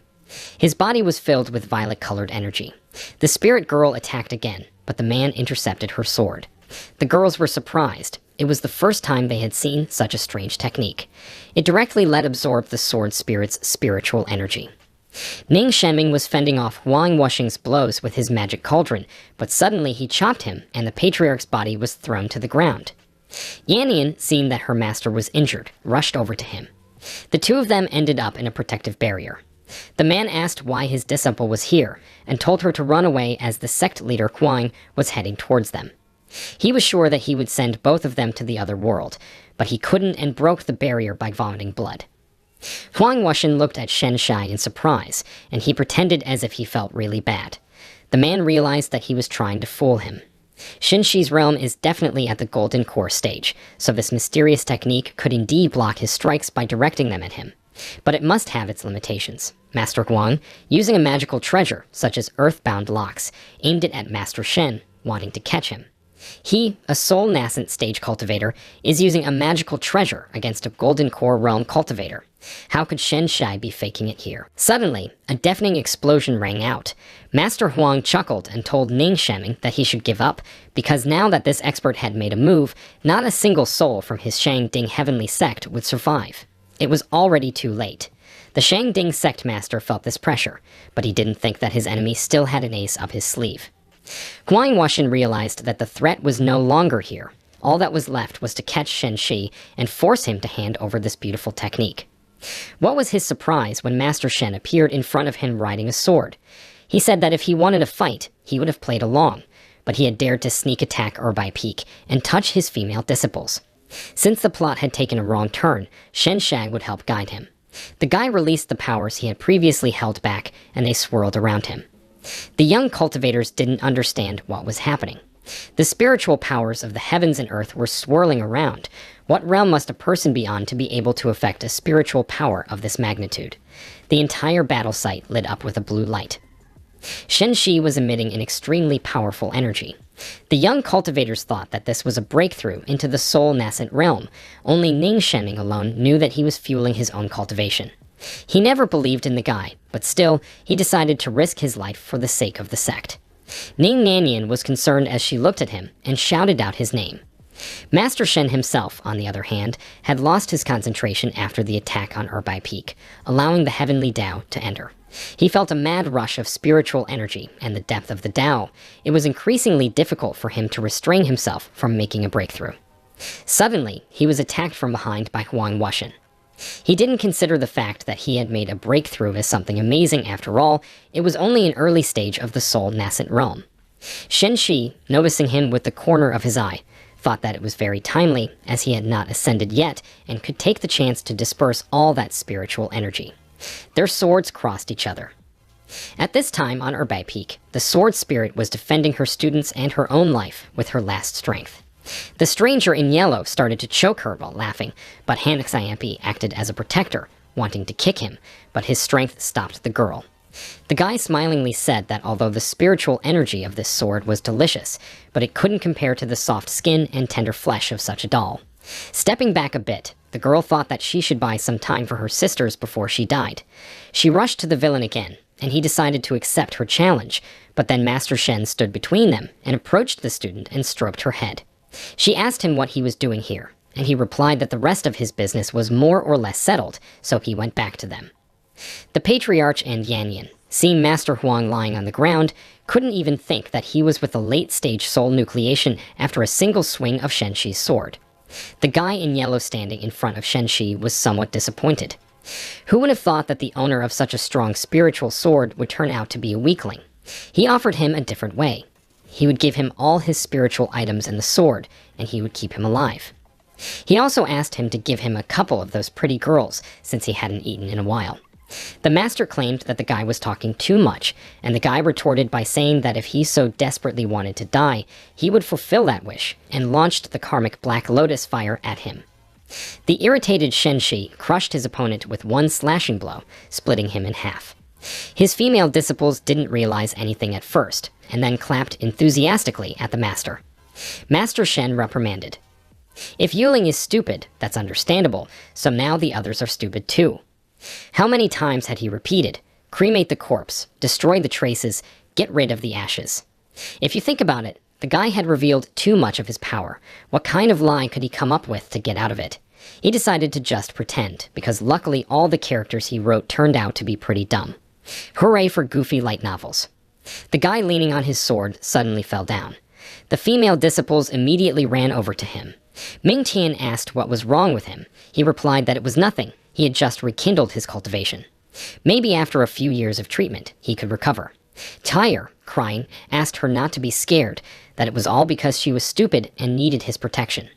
She promised that she would never fool around and be lazy again. Master told her that if she really regretted her actions, she would not relax during cultivation from now on. Yuling also burst into tears and asked about her master's last words. Dan Lei immediately hit her on the head. Master Shen, as he left, reminded them to burn that man in yellow. Ning Shenming, along with Master Baizan and Ning Yanyan, arrived at Erbai Peak. They were greatly surprised when they saw that the mysterious man in yellow was already being burned by the young female disciples. Was he already being cremated? It's not like he even got to see him one last time. Yang Nian collapsed on the ground, tears welling up in her eyes. Dan Le walked over to the Patriarch and said that this was the Master's order, and that the sect leader didn't need to worry about it. He expressed his condolences and said that if they didn't mind, they could join his faction. He, Ning Sheng, would teach them everything he knew how to do. The girls looked at him incomprehensibly, a kind of tension in the air. Ning Sheng asked, Did they really not wish for this? And what were Dewaist Shen-shi's last words? The enraged Yu Ling hit the man's head with all her might from the back. The man immediately fell unconscious. Kair shouted at her sister and asked why she did that. Why did she suddenly attack the sect leader? Not understanding, the girl replied that when she herself said those words, she was hit, so why can't she hit this uncle? The patriarch, coming to his senses, stood up and admitted that he should have died back then as the sect leader, but Dewaist Shen-shi took his responsibility. It was normal for them to be angry with him. He told Yanyan that he was no longer capable of being the sect leader. From now on, he would retire to the mountains and never deal with the sect again. The title of sect leader should now go to her. The girl fell to her knees and said that she was not worthy of it. Master Ning interrupted her and said that she was worthy and not a single person would deny it. From now on, she would become the new leader of the Shangding Heavenly Sect, and those present here would witness it. After all, Dewaist Shen was killed precisely because of him. Dan Lei, having intervened in the conversation, wanted to say something about her master, but suddenly a certain girl arrived with her escort and shouting about where Shen-shi was. Kair looked at her and asked who she was, but the girl said in a rude manner that no one allowed her to ask her name. She was here for the purpose of finding Shen-shi. The young female disciple then claimed that Shen-shi was her master. The girl was surprised to learn that it was her lover's little disciple and immediately changed her behavior. She didn't want to be rude to her, and she was actually her future madam. Introducing herself as Yu Wushuang, a young master from the Tuayan Heavenly Sect, the girl asked not to be angry with her, as this was their first meeting. The patriarch himself was surprised by the appearance of this heavenly sect. Kair didn't understand something. Master had been seriously injured, so he would have to recover his cultivation for several years.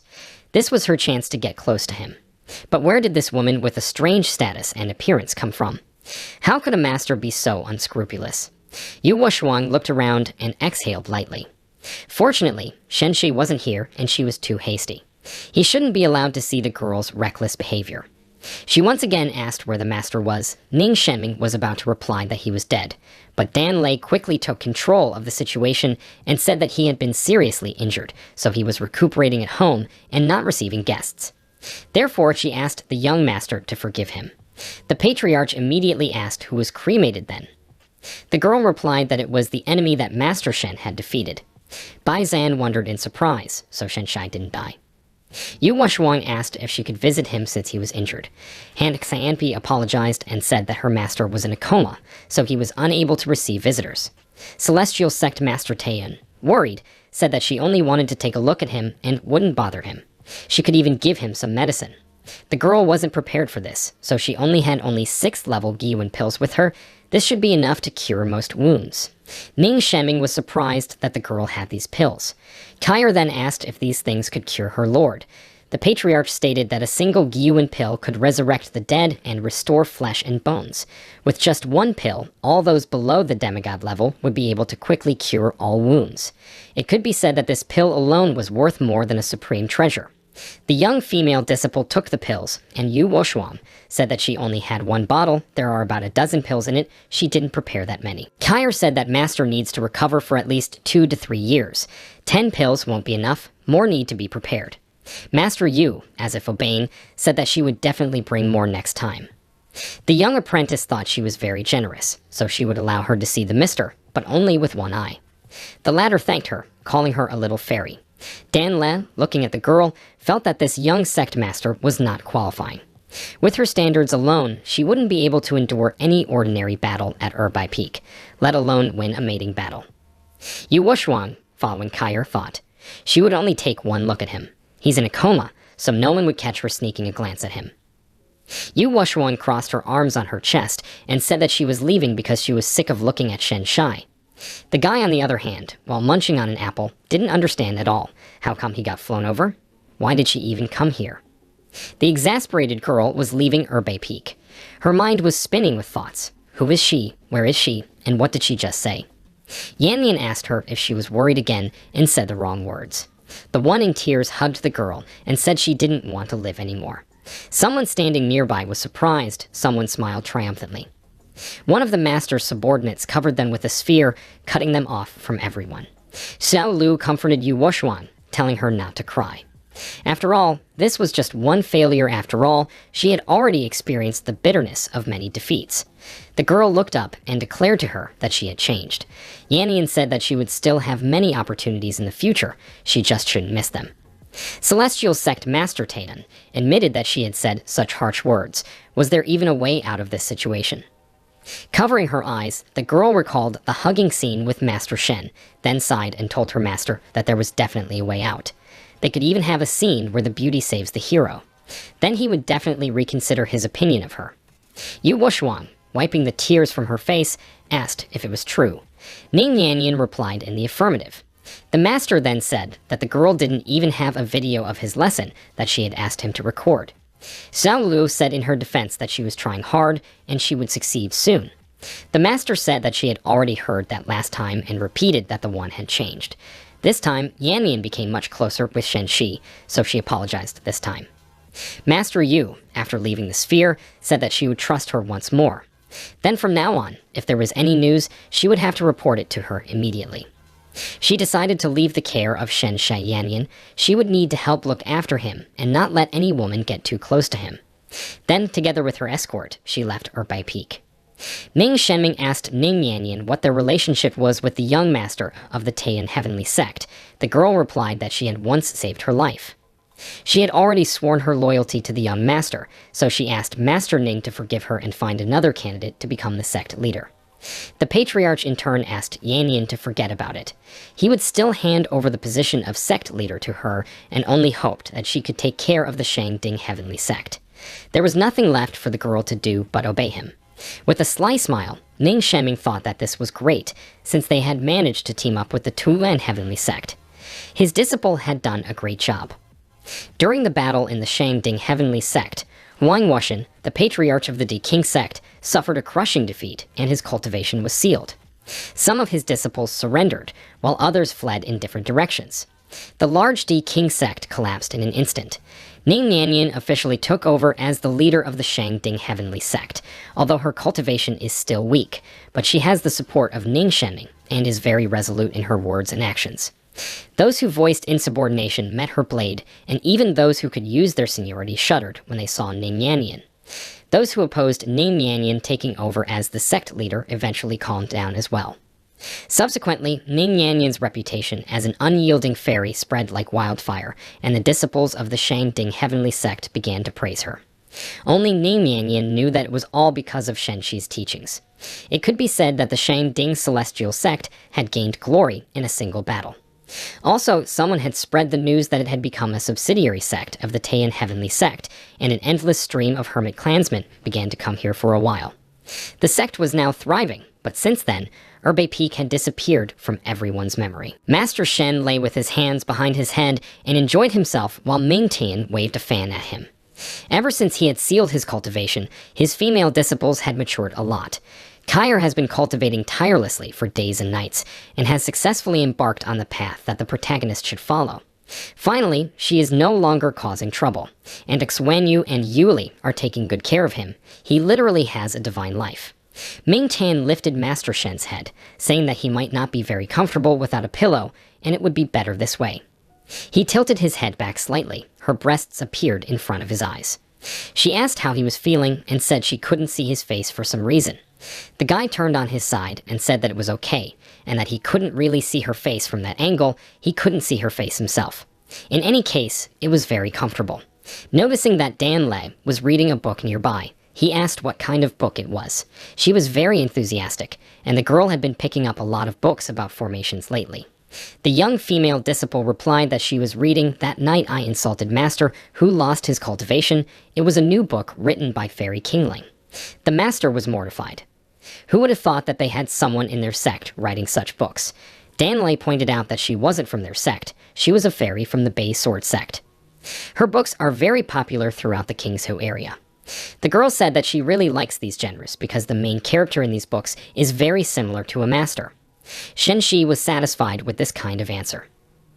6 months later, the people, seeing the sword-flying cultivators in the sky, thought that it must be that heavenly Shangding sect.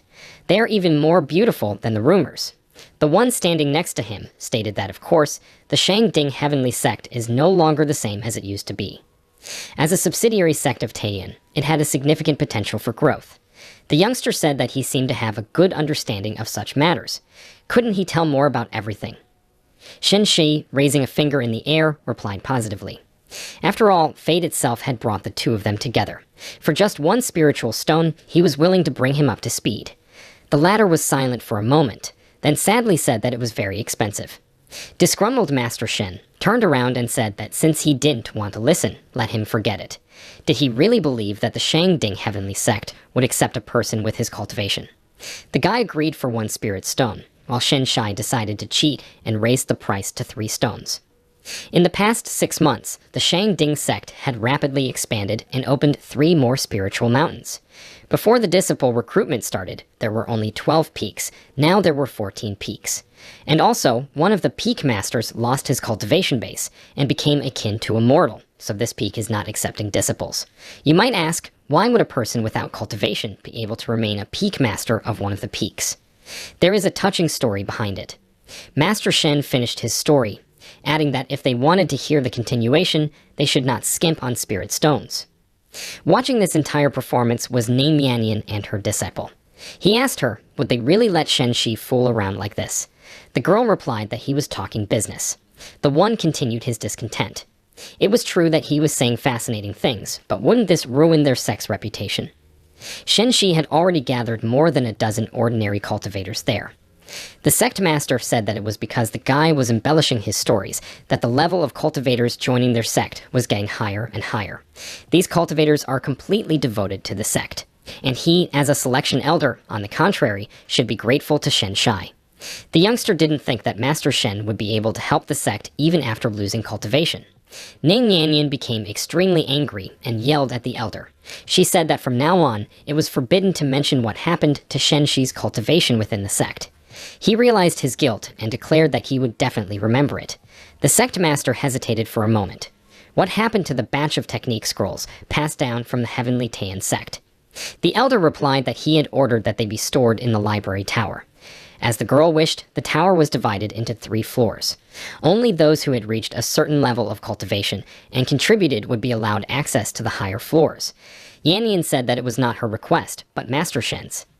Shen Shai told his stories until his throat was dry, but was able to make a good profit. When this library tower opens, the sect disciples will be able to find a technique that suits them. It will give them an incentive to work harder. More importantly, his female disciples should find the Shanglin mantra he had prepared for them beforehand. The next step would be a walk through the realm, but before that, he must prepare treasures for them again. What would he do? Walking up behind him, Yanyan inquired about today's harvest. Shen Shi greeted the sect leader and said that it had been a long time since they had seen each other. The girl thoughtfully asked why they hadn't seen each other for a long time if they had met 3 days ago. And hadn't she told him to stop ripping off those cultivators? But he was at it again. Spreading his hands to the side, Master Shen said that it was all because his family's financial situation was poor. He has so many mouths to feed, naturally he wants to make a little extra money. Yanyan looked at him questioningly. Poor. Doesn't he get as much as the deputy sect leader? Why does he lack spirit stones? Bowing, the guy replied that there was no such thing as a lot of money. Having gotten a little better, the sect leader asked him to forget about it. He could do whatever he wanted, and she would agree anyway. He happily said that it turns out that the girl appeared on time, because he has a request. In fact, he has another student whom he hasn't seen for a long time, and he really wants to meet her. Therefore, he would like Ning Yanyan to cover for him while he is with that disciple.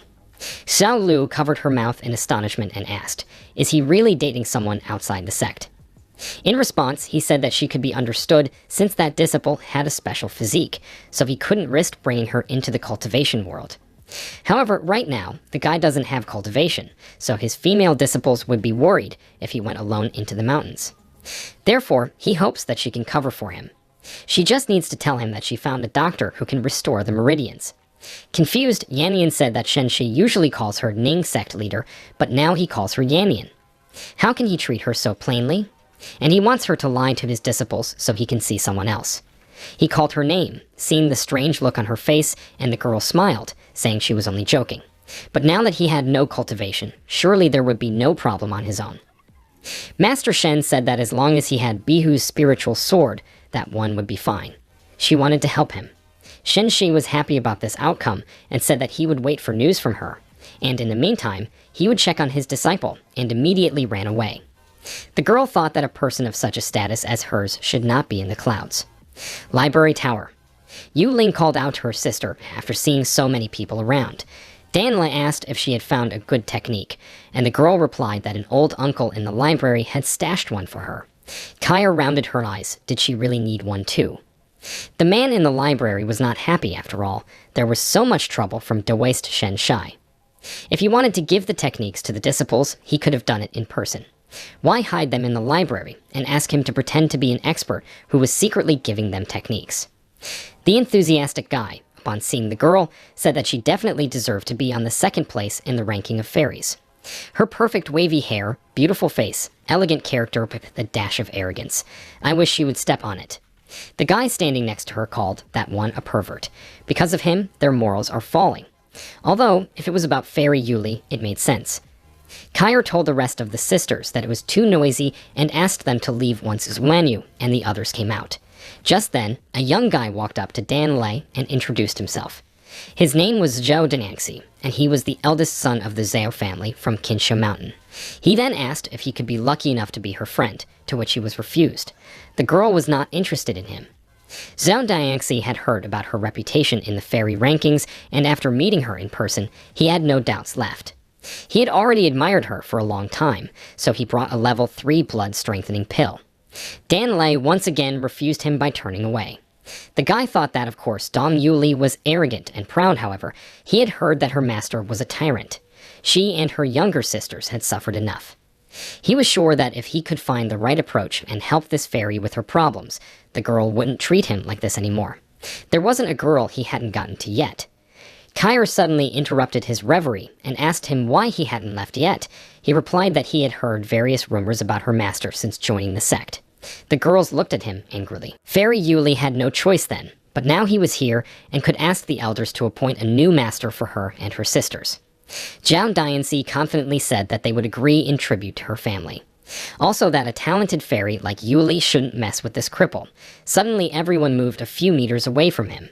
People began to whisper that he was finished, for such words were now forbidden in the Shangding Heavenly Sect, and that he had most likely gotten the information from someone who had a grudge against him. Danle smiled evilly and said that it was time for the guy to die because of such words. She froze his feet to the ground, and then threateningly said that the guy dared to call her master a cripple, so she would show him what it meant to be a cripple. She crippled his leg, and he cried out in pain, crying out for help. The gathered cultivators declared that if anyone could help him now, it was the gods. Even if they wanted to save him, they simply couldn't. After all, among the youths, Fairy Yuli was not only second in the ranking of fairies, but also third in the Heaven's Pride ranking, which was compiled based on strength. The first place in the Heaven's Pride ranking is held by the unyielding fairy named Yanyan, the second place is held by Xiao Kyer, and the third place is held by Dong Yuli. The difference in strength between the top 3 most ruthless ranking people and people like them is huge. They freely use complex formations without the need for sealing techniques. Probably only a martial idiot Hanaxaner would dare to challenge them. Dan Lei, ready to attack, said that she wanted to see who could save the kid. Suddenly, Master Shen's voice sounded behind her and ordered her to stop. The girl staggered under his gaze and lowered her head. Shen Shi walked over to Zhou Dianxi and squeezed his hand tightly, slipped him some pills, and told him to take them as compensation for his disciple's behavior. He would soon be on the mend. After recognizing this person, the guy claimed that he was the one who spread rumors at the sect gate, and he was the one who said that Yuli had a tyrant master. Did he really set him up? Master Shen covered the young cultivator's mouth and advised him to watch his tongue. Otherwise, his father himself could break that guy's legs, and for an ordinary soul-nascent stage cultivator, the consequences would be dire. Soon, the guy was able to leave the place with the help of a few people. Shen Shi, on the other hand, angrily called his female disciple by name and said that as an elder sister, she should set an example with her behavior. Does she really want her sisters to harm their comrades, and even on the land of her own sect? She was being too insolent. Master raised his hand over Dan Lei, and she thought that he was about to hit her, but Shen Shi only gently touched her cheek. He asked her to forget. After all, the guy had told the truth. After all, because of his cultivation, he really is a cripple. Tell looked at him hopefully and said that he shouldn't stop. Shen Shi said that he had lost his cultivation, so the girls need to stop causing trouble. If they crossed the path of someone they shouldn't, he wouldn't be able to help them. But in his heart, the guy was glad, because another stage of the perfect plan was completed. His sensitive female disciples would now definitely realize that he was desperately trying to restore cultivation. And when the time came, Ning Nanyan would tell them that she had found a doctor who would help him regain cultivation. Then the way to descend the mountain would be open. Yu Ling seemed as if the master was thinking of something. Tyre, on the other hand, trusted him completely, so she said that her sister shouldn't say that, as the master needed to be encouraged right now. Hearing their conversation, Shen Shi didn't understand why this silly girl was trying to mess things up for him. He said that he had to go, and as soon as the girls took the techniques from the library, they should return as soon as possible. Then he added that he wouldn't be eating dinner since he had no appetite. Tyre was upset. She thought they were useless and couldn't help the master in any way, only causing him trouble. Daniel said that he had lost his cultivation and she had picked up the fight. She believed that he would have a hard time with the elders. Only Yu Ling alone was still suspicious of him. The girl thought that he was a bit gloomy lately. And before, if he was acting strange, he was always thinking of some plan. But then her thoughts suddenly shifted to thoughts of dinner. She wondered what the third sister was going to make delicious. Shen Shi was thinking about the fact that he would meet Yuding soon. He had made her 2 treasures as gifts in the past 6 months and hoped that she would like them. Bai Zan suddenly walked into his room and asked if he was going on a trip when she saw his bag. Tot hid it behind his back and waved it away, saying that he was only looking for something. He was afraid that his plan was about to be revealed, but he was a little glad that it was Bai Zan. He inquired as to what had brought her here, and the girl replied that he himself had invited her for a drink. She didn't like the fact that he was only nice to her when he asked her to gather materials, and now he had his memory blown out. There was a reason Ning Yanyan had called him a jerk when she got drunk. Master Shen said that he hadn't forgotten about it at all. The girl, on the other hand, happily showed him that she had brought some wine. And she also added that the sect leader would be drinking with them, so the guy should be better prepared. He was very surprised by such news, because this girl is addicted to alcohol, but very quickly gets drunk and becomes more talkative, as long as she didn't reveal his plan.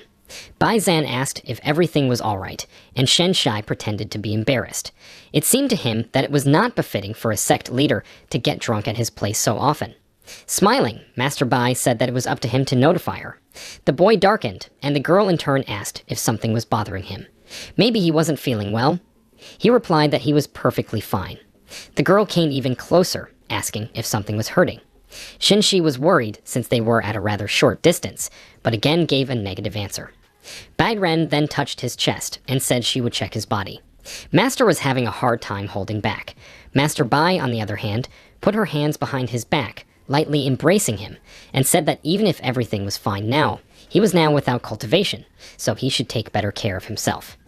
He could even share anything with her at any time. After all, Yuli and the other girls are still very young, so they might not be as knowledgeable about many things. That one nodded excitedly. Bai Zan went to his bedside and took a cloth from there. She tentatively reminded him that since he was now without a golden core, he should remember to change his clothes, and when asked what he should wear today, she immediately replied that she would take care of it herself and left. Shen Shi exhaled a sigh of relief. He was certainly very touched that DeWaste Bai Zan was treating her like a younger brother, but she still shouldn't have been. As she walked away from the master and held the cloth in her hands, she inhaled its fragrance. It smelled like Shen Shi. She thought about how she really wanted to help him and take care of him, but could he like her because of that? Shen Shi was lying on a big boulder and looking up at the sky. Suddenly, Ning Yanyan came up to him and asked if she had woken him up. He asked why the girl had arrived so early. She replied that being a sect leader was tiring, so there were always some endless things to do. Sitting down comfortably on his rock, stated that it was like a rather comfortable bed. The girl didn't know that he liked this kind of thing. Standing up, Master Shen said that she should watch her reputation. Ta pouted her lips resentfully and asked why be so cautious when there was no one here anyway. She came here to rest and be lazy, so he didn't need to be so strict with her. The guy mumbled that the girl should watch how much she drinks today. She shouldn't forget the promise she made earlier. Ning Yanyan said that the guy was exaggerating after all. She had tried so hard to carve out time to find him, all for the sake of drinking. Master Shen laughed. All for the sake of drinking. Even an ant on Erbai Peak can drink more than that. Does she even remember what she said drunkenly last time? With a smirk, the sect leader replied that she was drunk, not stupid. Therefore, everything said was from the heart, or is he saying the girl was delusional? The guy concluded that being a cult leader was clearly not hers, and before leaving said she could take a nap until tonight. He would call her when dinner was ready. Yannian stared silently at his back, and then disappointedly wondered why it wasn't her who met him first. Han Xianpi asked everyone at the table to make room for her to put the chicken soup. Master Shen suggested that they drink less today and eat heartily. Bai Zan, who was sitting next to him, put more chicken on his plate. The boy was grateful to her. Yannian, with a glass in her hand, looked at those two angrily. Kair approached the master and told him that he should eat more lamb and handed him a piece, but Shen Shi noticed that it was already a bite. The girl asked him why he didn't eat it, as he immediately put it in his mouth and thanked Kair. Dan Lei didn't like it, and the satisfied young apprentice told her that it was an indirect kiss. Yuli, taking 2 cups of alcohol, offered her master a toast. Shen Shi, seeing that the cup offered to her was already being drunk from, wanted to resist, but she forcefully made him drink. The girl asked him to take it as her apology for yesterday and just drink. This was where all the girls saw this as an opportunity. Han Xianpi, holding out the food, said that she was skillfully preparing glazed pork cutlets and he should definitely try them. Ming Qian, not lagging behind, asked him to try a very tasty salad, holding out chopsticks. Yu Ling was glumly chewing her food at this time. Bai Zan asked if everything was all right, and the girl said that Master needed to try chicken kidney to boost his manhood. Dan Le asked where she picked up such a thing, but there was no reply. One sect leader sat quietly sitting separately, and after finally finishing another glass of alcohol, called out loudly to Shen Shai. He realized that she seemed to have already gotten drunk so quickly. The blushing girl said that she had something to tell him. Yannian said that she wanted to say something to Shen Shai. The latter realized that the decisive moment had come. The final stage would determine whether he could leave the mountain. Rising from her seat, the girl almost fell down, then the guy held her up. He said that if she had something to say to him, let her speak.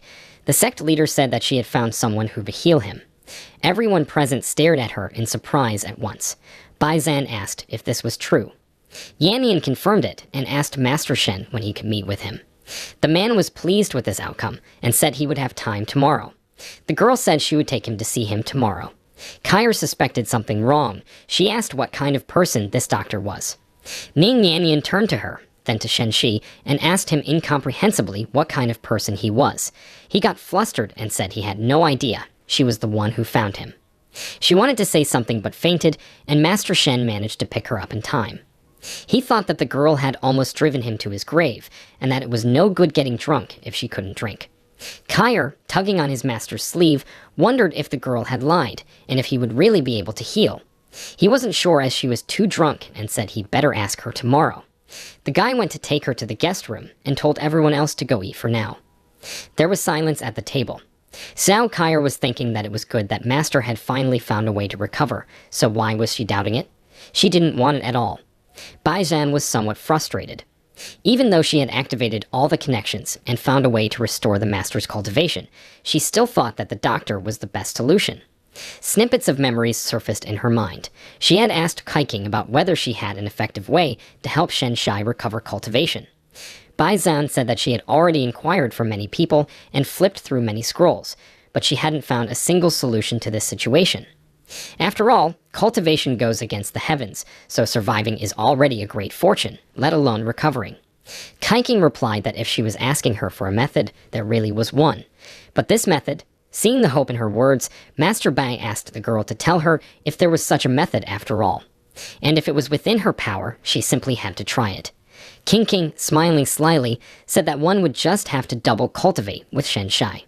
She would become like a human cauldron and could help him increase his spiritual strength and cultivation. No matter what stage he was at now, recovering to the golden core wouldn't be a problem. Bai Zhan was surprised by her words. Then the other added that to waste Shen Shi's cultivation is high, so hers alone wouldn't be enough. If Master Bai doesn't mind, they can do it together. After imagining this scene, she didn't particularly like it, so Bai Zhan ran away, saying that she needed to think about it. Kair finished her dinner and thought about how very angry she was. Yannian had ruined all her plans. She had learned so much about dual cultivation from Liu Kaining, and all for nothing. Who knew that Ning Yanyan would find a doctor? The girl desperately cultivated to raise her realm. She then calmed herself down, saying that she shouldn't get frustrated and there would still be a chance. It was not the time to give up. Shenxi said to meet the doctor the sect leader was talking about, and that he would try to return as soon as possible. His female disciples told him to come back as soon as possible. He told them not to worry. With Bihu's spirit, he would be able to travel with his sword and without cultivation, so his safety was guaranteed. The boy said goodbye to the girls, and they wished him a good journey. The master wiped a tear from his face, and thought that after living together with his apprentices, he really didn't want to leave them even for a while. But he owed it to them to work even harder and elevate them to the realm of the Golden Core. Then he would find a fairy and marry her, and then retire quietly. Taking off on his sword, he set off on his journey. Nearby, the fighters from Mulan Castle were attacked. Gao Shen ordered his men to forget about the goods and scatter. One of the fighters said that he would cover his commander, so he should go first. The one said for them not to be fools and save themselves now. They still have a chance to escape. When Gao Shen attacked one of his opponents, he easily repulsed the blow and wanted to make his own, but was impaled by his sword. Shenxi showed up and saved them. He said that they had not seen each other for a long time, and what a coincidence that Gao Shen was again ambushed. The man was very happy to see Master Shen. Meanwhile, his enemies were already fleeing from the battlefield. Then Shenxi asked whether it was necessary to leave these people alive, and hearing a negative answer, launched a sword at them. One by one, he pierced one by one with a spiritual point, and then ordered to gather everyone and cremate them. The master was curious about what had happened here, and why someone would try to capture the Mulan Castle convoy. Gao Shen replied that it was Li Wangxi's family members. They had just recently declared war on Mulan Castle, and were now blocking caravans and business. Shenxi, on the other hand, had never heard of this family. It turned out that they had suddenly appeared in Jianghu, and cultivators were behind their heads. The thing is, their methods are crude. In fact, they have commandeered their entire industry by force. Master found this interesting. It just so happened that he was also heading towards Mulan Castle, so he would ask around there about the current situation. Mulan Castle. Yu Ting was practicing hard. With Xiaobai sitting next to her on a stump, she seemed too hardworking, so much so that she didn't want to finish her watermelon anymore. Suddenly, someone hit her on the head and said that she hadn't changed a bit. The girl was angry and ready to smash his head, but when she saw that it was Lord Shenxi, she immediately calmed down. It had been a long time since they had seen each other, and he looked better than before, so she threw herself at his leg and hugged him, feeling that he no longer had cultivation. The one said that it was only a slight misunderstanding. Xiaobai was once again angry because the master without cultivation dared to hit her, so she decided to blow his head to pieces. He asked if he wanted to fight her, and she in turn said that what you sow is what you reap. Who would have thought he would have a day like this where he could feel her anger? She launched a fist at him, but Shenxi intercepted it and approached to ask her to let him finish, as there was indeed a slight misunderstanding with his cultivation.